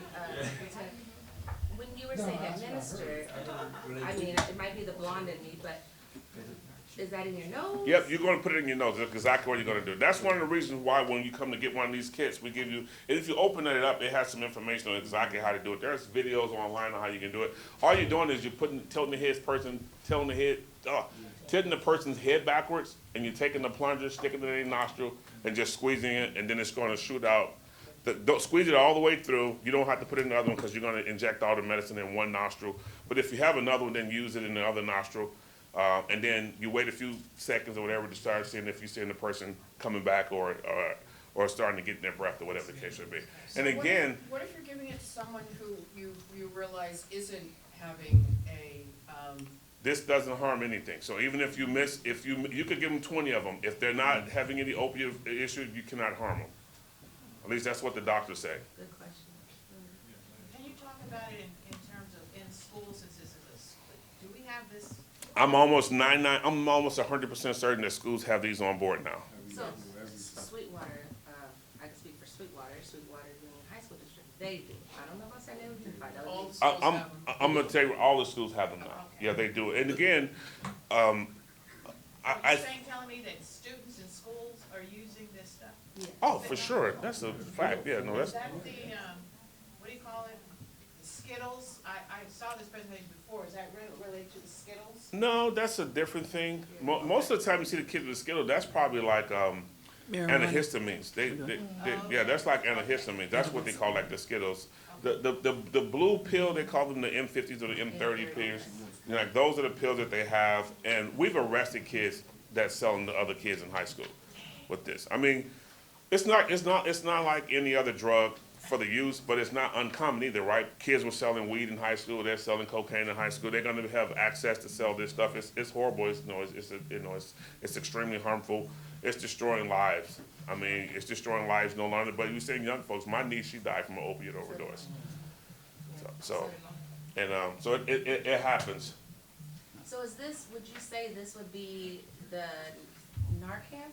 Would this be something that we should all have in like our medicine cabinet, just to have background story? The reason why I'm asking is because I had a niece, rest in peace, who she died as an accidental from one of those pills from a friend. Mm-hmm. And if she would have had this in her medicine cabinet, she probably would still be with it. So is this something we should keep like saline solution? Yeah, I would. I mean, I would keep it someplace, but I wouldn't make it a secret. Like, you know, I would make sure that everybody in the house knew exactly what it was and what it was for. You know, again, like this isn't, I see that, this isn't harmful. Obviously we don't want people playing with it, we want people ingesting it and stuff like that, and plus we don't want people misusing it. But if there is any adult in the home or any reasonable child in the home, you know, if they could give themselves an EpiPen, I would tell them the same thing about this. You know, you're just trying to save someone's life. Yes, sir. I heard something that they recommended for all teachers to have. I'm almost in high school, in junior high school and high school. Now I don't know if they actually have it in the classroom. I was a high school SRO. Actually, that was the best job I ever had in the sheriff's department, being a high school SRO. Well, Personally, they say personally that all teachers should have it. I believe they should too. They should, yeah. I mean, all of our sheriff's deputies, we carry it in our cars. At our jail facilities, our deputies carry it on their persons because, as you know, we have an issue with that inside our facilities as well. So we overstock with Narcan to try to have to deal with that. Yes, ma'am. I just wanted to share with the, I'm sorry, your name? Manola. Manola, I'm Brenda, I'm a nurse of 40 years, and when you see somebody with pinpoint pupils, it looks so abnormal that.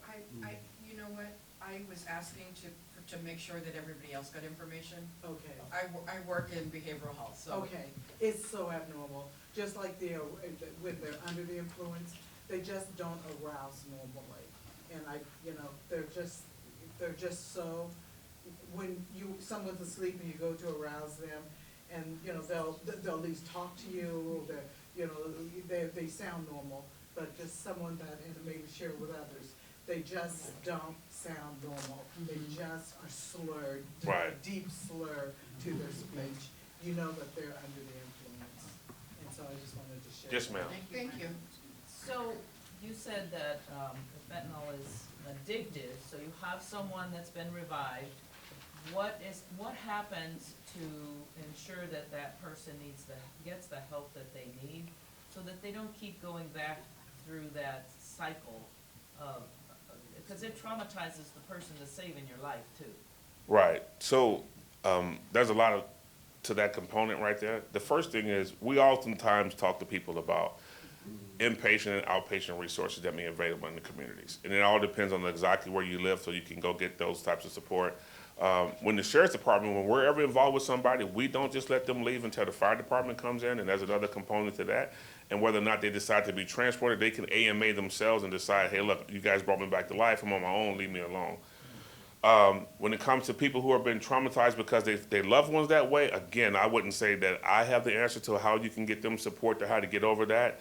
I think I would take an intervention type of support where all the family members or as many people as you can from your loved ones get together to figure out how we cannot put our families in this position again, to try to get our loved ones some support. And then if those who need care can get care. There are a lot of clinics that do pro bono counseling and things like that. You just have to look depending upon where you live.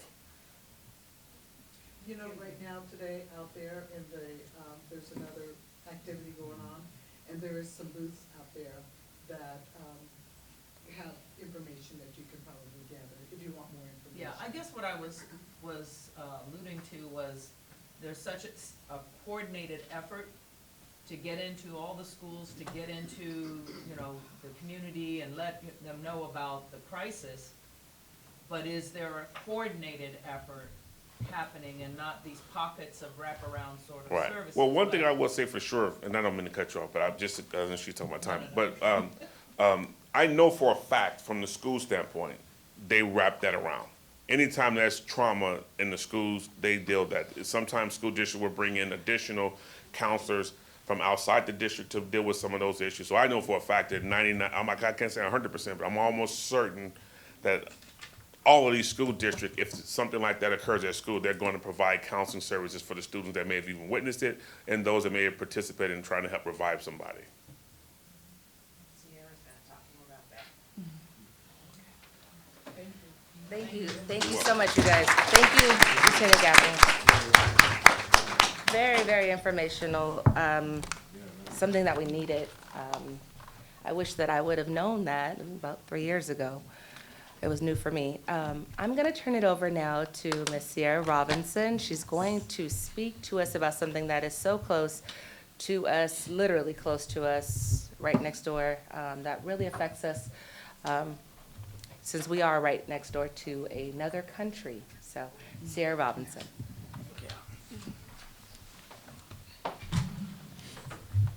Yes, thank you. Escape. Awesome, thank you. All right, if you guys can hear me, clap once. All right, if you can hear me, clap twice. I know it's Saturday, y'all. Let me get another double clap. All right, okay. Good afternoon, everyone. I just want to start off by saying that I do value everyone's presence for being here today. I've definitely been soaking up Miss Eleanor's amazing energy all morning, so thank you for attending as well. As we moved more towards these in-person collaborative spaces, Miss Ellen, thank you for inviting me to our Black to School, y'all, themed meeting. I thought this was a perfect way to start our back to school because, as you guys know, we are already back in school. School is in session, so having these important conversations is always success for everybody. Also want to shout out ECC because if it wasn't for ECC, they helped me get my general math education requirements. The professors at my home school were a little aggressive towards our minority students, and so I actually came to ECC to get my 3 math credits. And they helped me overcome my fear of math and hooked me up with an awesome tutor, so shout out to ECC for creating that safe space for me during my time of higher education journey.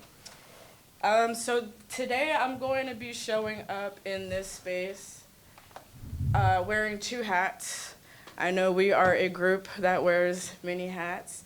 So the 2 hats that I'm going to be wearing today, first hat is I'm a youth advocate. I advocate for a very special population, our CSEC population. CSEC is the acronym for commercial sexual exploitation of children. So CSEC falls underneath the umbrella of human trafficking, along with organ trafficking, labor trafficking, and from what I'm seeing in the streets with these PETA volunteers and the Humane Society being very upset about they missing cats and dogs, they might have a little piece of that umbrella as well. I'm also coming to you today as a expanded learning program specialist that collaborates with our county office of education. So what I do is a lot of school site observations with our schools that have any before or after school care program. So if that school is receiving a ACES or ACCESS grant, fun fact, the state of California receives $36 million just for our before and after school care providers. That is more than all of the other states put together. So just to give you an overview, we really care about our before and after school spaces, and so I'm glad that we are continuing to receive this funding, especially with the pandemic. We had a little bit of a wait list for our kiddos that were going back to school that were waitlisted, and we saw that there was a huge need in our community to make sure that these services were provided for our community members. So I'm coming with you with the intersection of trafficking and also what is going on our campuses before and after school. I am a lived experience expert. I am also a survivor, so I'm always going to have trauma-informed practices. So just quick housekeeping. I always ask that we do not refer to our minors as pimps and hoes. We do not use that sort of derogatory language, especially when we are talking about our CSEC kiddos. It's unfortunate that I still have to have that reminder, but as adults, we are doing better. We are improving. CSEC recruitment here in San Diego. So I want to give you just a brief overview of what this looks like post-COVID, right? Because the pandemic changed a lot for everybody, and we all went through the pandemic together. So teen hangouts, people are asking, where is CSEC happening? Anywhere the kiddos are hanging out and congregating together, 9 times out of 10, there is some recruitment going on. The ugly truth is there is peer-on-peer recruitment now. We are seeing it all the way trickling down to our middle school levels. I'm praying it never gets to elementary. But we do have legislation in place to where our middle school and high school students, it is mandatory for them to receive a CSEC one-on-one prevention training from a trusted organization. House parties, what that looks like here in San Diego, you guys know we had that big boom of Airbnbs. And so it's easy to go and rent out somebody else's location for 2-3 days. Unfortunately, there might be unhealthy adults in that area that can exploit your youth at that Airbnb. So we're being very mindful of making sure that we know where our kids are going. Neighborhood parks, unfortunately, yes. You might be from the neighborhood, you might know the area very well, but so do unhealthy adults, right? So they know if your kids are over there hanging out, skateboarding, eating Doritos, hot Cheetos, whatever they do after school, we want to make sure that we are making awareness to that area to make sure that it's not a high-risk area. For example, our Barrio Logan area is very high risk. Our El Cajon area is very high risk. Just being mindful of the neighborhood parks. Youth ministries and schools. I know that sounds super disappointing because we are expecting for these types of spaces to be empowering our youth and supporting our youth. But again, we have to vet these organizations. We have to know who our youth leaders are, and ask questions. I always say, if you don't know, ask the kids. They keep me young. They know everything. If you're feeling some type of way about the environment, about the person, about the individual, ask kiddo how do they feel about it, because they're going to give you the God's honest truth. In the community, how this looks, businesses can front for exploitation rings. Luckily, the County of San Diego has done a huge crackdown on a lot of our massage parlors. There's been heavy massage parlor outreach to help combat how businesses are basically front services. Exploiters can recruit at the mall, public transportation, support groups, massage parlors, even a victim's workplace. The mall is a place where I encourage parents to ask your kiddo to share their location, even if they're going to the mall. Yes, we know what mall they're going to, but the thing that I love about our devices is everyone has a cell phone. Let's have our devices work for us, not us always working for them. But that location sharing can give you a really great landing point, like were they at Kohl's? Are they in the garage or at the parking lot at the car? So yes, we all are familiar with the mall, but sharing locations with your kiddos is a great way to not only build rapport, but to have safety prevention as well. Support groups could look very different. It could be maybe they're on juvenile probation, then they have to attend NA meetings. We want to make sure that they're going to safe NA meetings that support them with their journey and the process that they're trying to get to and the outcome, and making sure that, again, they are surrounded by healthy adults. And then also, victims can be taken advantage of in their workplace. So if you guys do have kiddos out here that are working, even if it's a part-time job at Buffalo Wild Wings on a Saturday and Sunday, again, please check in with them and ask them, how are they feeling about their employer? How are they feeling about the space? Is there any way that you can show up for them to make them feel safe going back and forth to work, transportation, et cetera, et cetera. And then the big boom that we saw from the pandemic was a lot of exploitation went online. So yes, we do still have our murky areas where you can visibly see them outside, the girls, unfortunately, especially like in the National City area. But a lot of this moved to dating apps. If you guys go to your Google Play stores on your phones, you download apps. Since the pandemic, there are hundreds and hundreds and hundreds and hundreds of all these different dating apps. And we're not even talking about the major ones like your Tinder, et cetera, et cetera. But a lot of this behavior moved to these dating apps. And so what Devices did was we basically said, okay, you guys have to go to school from home, and we're going to give you the laptops, and we're going to give you the tablets, and we're even going to help mom and dad out and put a little something on the bill. But what we also did was basically let all the bad apples right there in our homes. And so we have to monitor our devices, PlayStation, cell phones, etc. Roblox is cringy for me. There is so much unhealthy online social media stuff that us as adults really need to be aware of. When I do my site observations for the County Office of Ed, one of the things that I'm looking for is kiddos on devices, because we have our TKers, y'all. We have our babies on campus now after school. And so I always make sure, like, I see kids on Snapchat, like 8 years old, 9 years old, 10 years old, and they're on Snapchat, full-blown profile, and I'm just like, I wonder how mom and dad would really feel about that, because Snapchat, your messages can disappear.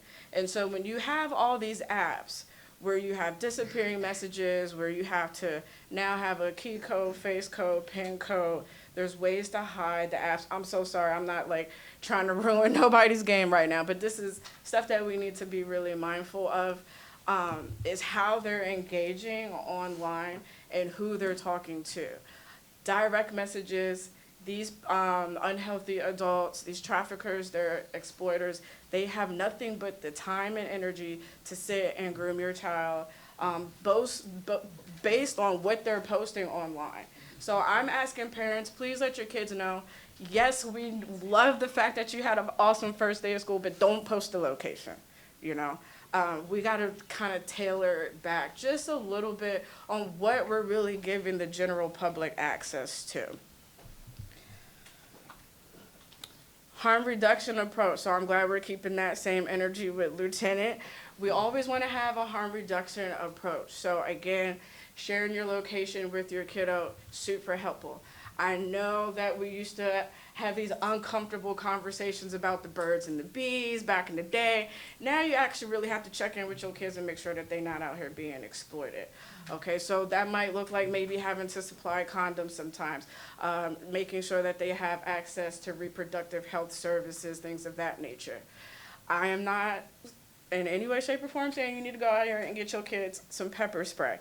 But what I am going to say is they do need PPE gear, okay? So make sure that we are utilizing some of them COVID funds to make sure that our kids are definitely staying safe on campuses as well. We're always looking for folks that want to mentor, especially males. Positive male representation around these kiddos go a long way. Because of some of the trauma that they have endured, it's always nice for someone that can come around and show them a healthy balance of what they're not used to. My kiddos, first thing I ask them, did y'all eat? Y'all ate yet? Hey, Coach Sierra, how you doing? I'm good. Did you eat? Did you eat today? Like, that's how I literally check in with a lot of my youth. Because if we haven't had a proper dinner the night before, or a good breakfast, or we're tired, or we had a long day, we're not the most efficient, right? So how could we expect a 9-year-old who's getting dropped off at school at 7 o'clock in the morning and not getting picked up until 6 o'clock at night? That's a long day for a middle school and an elementary school and a high school student. So making sure our kiddos have had something, if anything, to eat. Again, like I was saying before, making sure they have access to reproductive health. Unfortunately, right now, I just attended a Planned Parenthood training. STDs are skyrocketing in Texas and Arizona. So unfortunately, things like that sometimes tend to trickle. So just making sure that we are also encouraging that. Gift cards have been super helpful, especially since the pandemic, especially our grocery store gift cards. So your Food for Life gift cards, your Albertsons gift cards. What I'm finding is kids want healthier options when it comes to food. Yes, they love their Cheetos and chamoy, but right now it is a very big push on healthier stuff, and we all know that the healthier stuff is usually more expensive. So helping them have access to things like that. And then checking in with them about what are their safe spaces. I heard earlier today someone mention that school was their safe space. I can definitely relate to that, but that might not be the case for everyone. So we want to check in as a great way to have a harm reduction approach. Where is your kiddo safe spot? It might be at Auntie house. It might be, their favorite bookstore. But it's always good to ask these questions so that we're not waiting till the last minute, or we're not waiting until the chaos hits to try to gather all this useful information. And most importantly, because we are talking about sexual exploitation, you might hear some things that will make you cringe as an adult. I'm telling you, these kids have gone through experiences I wouldn't wish on my worst enemy, okay? So try your hardest not to freak out. It is very hard. I tell educators all the time, we have to keep our composure, when our kids are sharing their most vulnerable pieces and most vulnerable, important information about themselves, because a lot of this stuff is confidential. Now you get into mandated reporting, this, that, and the third. So keep your composure, and just be present in the moment when our kiddos are reaching out to you as a trusted adult, as a safe person to let you know if something is not going on. And then it's okay to check in with yourself, like, whew, okay, that was heavy. Let me take a moment. Let me pause for the cause. I tell adults all the time, we have to have our own coping skills and our own coping mechanisms in our toolbox in order to do the work and continue to collaborate with each other and show up for our students. So I'm going to leave you guys with this QR code. If you do have your devices, scan the QR code. I'm an advocate. I do not know this 1-800 number by heart, y'all. But this is the Human Trafficking 1-800 hotline. Again, as I was mentioning, the city of San Diego did a really big push. I'm pretty sure you guys have seen a lot of these flyers at the bus stops. I know in the North Park area they have a huge banner up. But save this number in your phone. If you see something, say something. I'm going to be transparent with y'all since we Black to School. The number's a little exasperated, right? Okay, it's a little exasperated. It's a lot going on. But with that being said, one of the things that I do like about the number is they will assign you a case number, which then in turn is super supportive for our law enforcement friendlies that we collaborate with if we're trying to seek supportive services for our kiddos that have been impacted by trafficking. So again, if you see something, say something. If you would like to support a kiddo by making a report and receiving a case number and resources, this is a great start. And then yes, be on the lookout for the flyers around town. And then before I conclude, as your safety preventionist for youth, I'm gonna leave you guys with a pro tip. So for all my folks that travel, who frequent Airbnbs, or even if you're just visiting family, let our devices work for us, not us always working to pay these cell phone bills, y'all. You can actually cut your camera on your phone and be in a dark room and just scan it and just literally scan it, and it's gonna pick up any red, blue, or green lights. So what I'm looking for is small dots of lights that are basically gonna be hidden cameras. Scan rooms for hidden cameras. You can just use your phone to help you do this. I leave this tidbit of information with anyone I come in contact with. I use it when I travel, when I go to conferences, if I'm staying, at a different hotel. Honestly, if I'm just somewhere that I'm not acclimated to, and I just want to make sure, I'm not being heavily recorded, because what we are seeing right now with our kiddos that are being trafficked is there is a huge booming business with the hidden cameras in the pornography industry. So there's a lot of hidden cameras in motels, at the malls, in your dressing room. So any common areas, y'all, just, protect yourself, do a little quick sweep, and just make sure that your room is not bugged at all. So I'm going to stick around for a little bit. I really appreciate you guys letting me spill my gospel of CSEC awareness. If you guys have any questions, I do know that it's not the most comfortablest topic to talk about. I do have my business cards if you want to reach out via email or via text. But yes, I'm going to kick it with you guys because we're going Black to School. It's already here. I have a really big reach with the county office at EDGE. So if you guys need supportive services, 340 schools. We got like 12 charter schools, Fallbrook, Julian, Mountain Empire. Like, I'm all over the place. So if you guys want me to just pop in and take a peek and see what's going on to see how I can collaborate and be supportive, please let me know. Okay? Yes. All right. So, I'm not sure how to. Oh, I'm sorry. I got one last thing I want to leave you with. Because I caught that about the Boys and Girls Club and the YMCA when you was like, how we're supposed to have our mandatory CPR first aid. Yes, thank you for bringing that up. So a lot of people don't really understand what our before and after school care providers really do in our community. So this is just a really short video that I want to leave you guys with to help you guys understand what direct services look like when you are providing for our kiddos after school. I began to reflect on my career and realized that my days as a site coordinator have been arguably the most defining and most empowering of my after-school experience.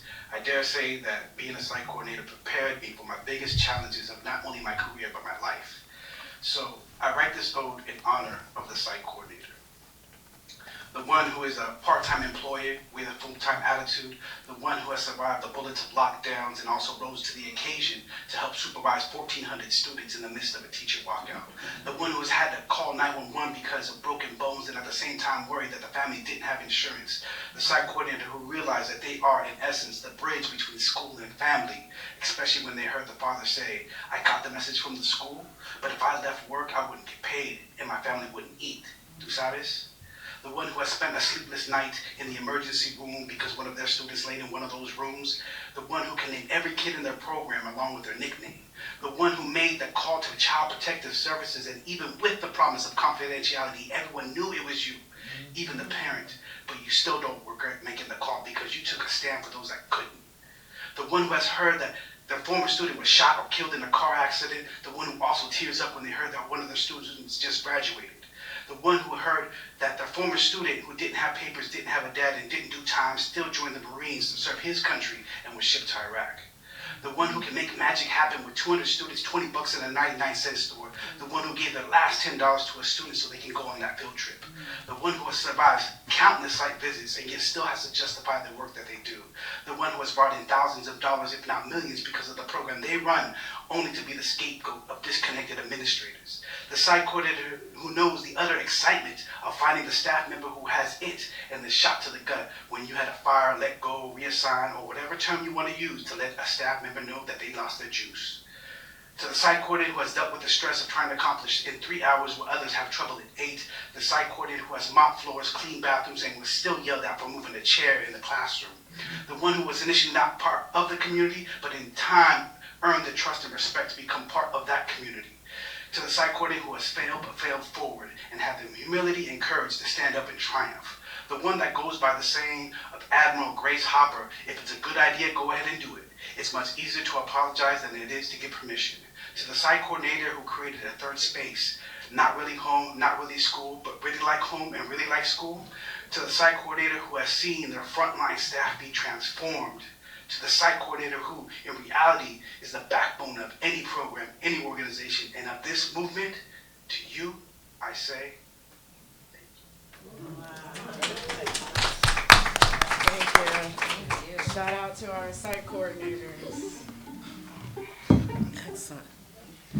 So, you guys, I want to say thank you. I want to say thank you for joining us today. Thank you to our panelists. Before I say class is dismissed, though, today, I am going to turn it back over to Miss Ellen. But there is an app that I want to share because Ms. Sierra shared with us about knowing our location of our students. And as a mother of a 14-year-old son, you would never have known that I was a teacher for all these years because I tell you what, he gave me a run. He is giving me a run for my money. We're present tense. So I came across the app Life 360.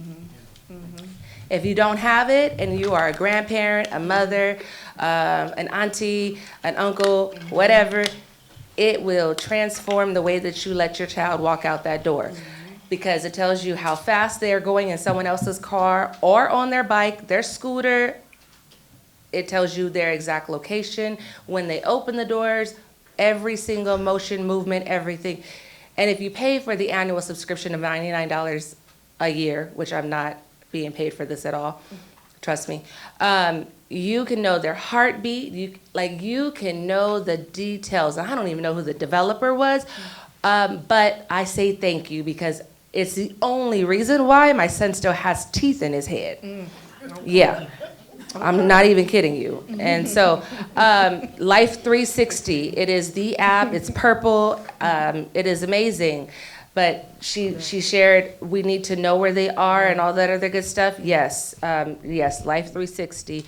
And then also, something else I will share with you is that you should, as parents, grandparents, teachers, educators, all of us, create a file, whether it's writing it down or on your phone, of all of their passwords. And you be in charge of their passwords. They don't get any devices unless you have their passwords and you lock it down so they don't have access to change them, period. End of discussion. You have to remember that you are the adult, that we are in control of their lives, and they breathe because we say so, because God told us that we said so, right? You know, so. I have to tell little Ronnie that every day. I'm like, you know what, buddy? So, again, I want to just say thank you, guys. Thank you, Ms. Garcia. Thank you, thank you, thank you. Sí se puede. It's so good to see my Gompers family. Thank you, Dr. McLaren. Thank you. I see my other family here, and I see all my aunties here. Thank you, guys. Thank you, Miss Ellen, for having me as your moderator. Lieutenant still has something to say. He wants to throw in his Southside plug again. No, I know. But I just want to piggyback, and I know we're talking too long. I know we got to get out of here real quick. 2 quick things I want to say. These are really quick things. Before I was promoted to lieutenant, I was a detective sergeant. So that means I read every case that we had came through our building during that period I was there. 2 things I would tell you to try to emphasize with your young folks, and particularly our young ladies. 1, share that dang on location. Okay? Yes. Look, if you're afraid to share it, we already got a problem, right? Because if you're meeting somebody, which people are meeting people online, share that location. This is the last and final thing I'm going to say.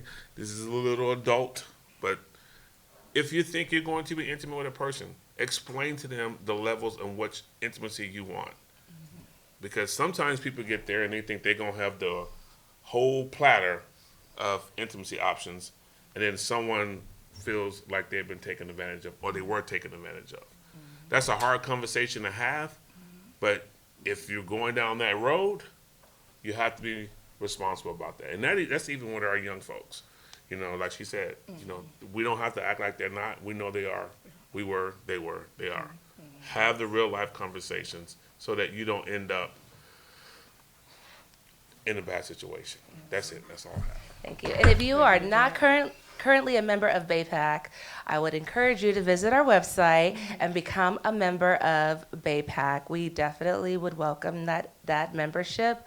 I have been your moderator, Marquita Brown, and I am also Mrs. Brown, who loves to read. I have some other books that I'll put out and share with you guys. I've had a great time. Thank you, guys. I'm going to turn it over to Miss Ellen for the rest of the panelists. Let's give our Eleanor and Lieutenant and Sierra and President King. And we're not going to be long. We're a little bit over, but we started about 15 minutes late. So anyway, there's a couple of things I wanted to do. Our Gompers Preparatory Academy young ladies not here just to be here. Come here, sweethearts. Oh, okay. These Gompers Preparatory Academy young ladies are on a mission. They are actual cheerleaders. And they have the opportunity to go to London and participate in a parade. And they need to raise about $10,000 to get them there. And they are here today because, number one, I created this little paid internship to pay them something, board members, to help them, and they will be here every 3rd Saturday. And if you have any kind of work or opportunities for them, please use these young ladies. They're willing to work for their money. They're fundraising, they're cheerleading coaches here. That's Diana. She's from Gompers Preparatory Academy. So we want to raise this $10,000 to send these 2 young ladies to London to participate in a cheerleading parade where they're going to be representing not only Gompers, not only California, but the United States of America. Okay. They are great academic students. One young lady here is a 4.0 and a 4.2, 4.5 GPAs. And what grade are you in? Yes, go ahead. Hi. I can rotate. Good afternoon. My name is Jessica Lozzi, and I'm a senior at Gompers Preparatory Academy. And just like a brief description of like how like cheer has really impacted my life is like I've always wanted to do cheer, but it was always like a thing of like I was scared, or it was a thing of like my parents were like, oh, like where is cheer gonna get you to? But then I was like, when doing tryouts came, I was like, you know what, like I'm gonna do this for me because I always like found happiness in dancing, and also dancing tied into cheer, and I was just like, I'll just go for it. And so when I did it, tryouts happened, and thank God I got in, and it was like one of the best choices I've ever made in my life. And also with the grace of God, I became captain, and which was like, oh my God, getting to meet the girls, getting to know the girls, and it was just awesome. And over the summer, we had the opportunity to go to the NCA cheer camp in Palm Springs. Yeah, in Palm Springs. And that was the first time at Gompers Preparatory that they were able to do that. And like I'm so happy. Vanessa and I are so happy to be able to represent Gompers Preparatory Academy at that camp. And we showed them like we belong and that we are able to learn and do stuff that we just learned like what in less than how many hours. And thank God we tried out for the All-American. And with the All-American is like people, cheerleaders who they saw had a lot of leadership skills, high jumps, high this, high, like just like were like exceptional to a T. And that they felt like the NCA organization felt like they would be able to have them represent them at parades and stuff. So we had the opportunity of becoming an All-American, and I'm all about like God and stuff, and I just give God the glory that, cause me getting on that stage just alone, I was just like freaking out. I was like, oh my gosh, like I need to breathe. I breathe in, I breathe out, and I was like, God, just take control, and we're gonna do this. So yeah, it happened, and yeah, I'm so excited. And without you guys, I don't even know like if I would be able to do this, but I know I feel the love in this room, and even just being in here and like the conversations that's just been going on, I'm just like, yeah, I in a way I resonate with some of the themes and everything. So yeah, thank you so much. So to begin, my name is Vanessa Villarreal. I'm also a senior at Gompers Preparatory Academy. And just adding off to what Jessica mentioned is how cheerleading was never in my life's plan. It was kind of a spontaneous thing that just popped up. And I told this to everyone because it truly has been a wonderful opportunity that has happened to me. It has taught me how to improve my self-confidence because before the pandemic, I was an extremely shy kid. I would have seen myself being in a room full of people who I didn't really know, talking to them. So it has definitely been a bigger improvement. My Coach Garcia, who is also my ASB advisor, she has been a huge support for me throughout my 10th, 11th, and now senior year. So I just want to thank you for everything that you've done for us. And because going to the London New Year's parade, how Jessica mentioned, will help broaden our horizons in a way to learn more about the culture, the diversity, and how you guys allowed us to see different perspectives from every conversation that the panel has given us. And I just want to thank you all for being here and allowing us to have this opportunity to speak with you guys. Thank you.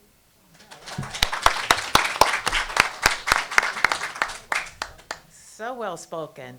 Yes, yes, our own Elise Pipkin Allen. I'm so sorry I was late today, and I had these glasses on because I have an eye infection. Who do you guys cheer for? What school? Does Gompers have a football? Gompers Preparatory Academy. I know, but do they have a football team? So our school, unfortunately, does not have a football team, so we mostly focus on basketball and soccer. However, we also cheer for our volleyball and all the other sports like track and field, cross country, baseball, tennis. Excellent, excellent, excellent. So our goal is to help these young ladies get to London. When is it, young? January. And we're in January, by January, and we need to raise $10,000. They've already raised like 4,000, so it can be done. So whatever you can do, I'm going to send out the link. They have a GoFundMe. And again, if you have some opportunities for them to come work for you, I think they know Canvas, hint, hint. So they know technology. So let's put the young ladies to work, but let's just help them. We could go to the GoFundMe page, but if you just want to have them intern, Brenda help you grade some papers or something. And pay them a little something for it, but let's get them to London by January at a tune of $10,000. We can help them reach their goal. By when? When do you need the money? Next Friday. Beginning. They're leaving in December, so they need the money by the end of November. End of November. See? The beginning of the beginning. Yeah. So maybe some extra Christmas presents to help them get there. I have one more thing, and we're going to go. But Eleanor did a wonderful post on Facebook. Someone asked, what do you do for student success? And the first thing she said, get them off those devices. And she talked about reading. Everything that Eleanor talked about today and all of the others talked about today is what Eleanor put in a post. And she was like, she was the teacher, and it was in the post. It's like the roadmap to success. If you go on her page, Facebook page, Eleanor Evans, you'll see this post. It's like success. And I said I was going to give out gift cards, and I was going to give out just general gift cards, but I was so compelled. So I would like to give these two young ladies, first of all, Barnes & Noble's gift cards. And any of you that would like to have a gift card, they're $25. Go and get your grandkids or kids a book. A book from Barnes & Noble's. We do too much with these devices. I'm feeling guilty about all the little robo or whatever things that I buy for Dallas. Grandma, can I get? No, from now on you're going to get a no, we're going to go to Barnes & Noble's and get you a book. But we need to really take our kids back to the old-fashioned way of learning, which by reading books. Thank you guys all for being here, and we'll see you next month. We have a lot going on. We're going to be launching a podcast to continue these conversations on a weekly basis.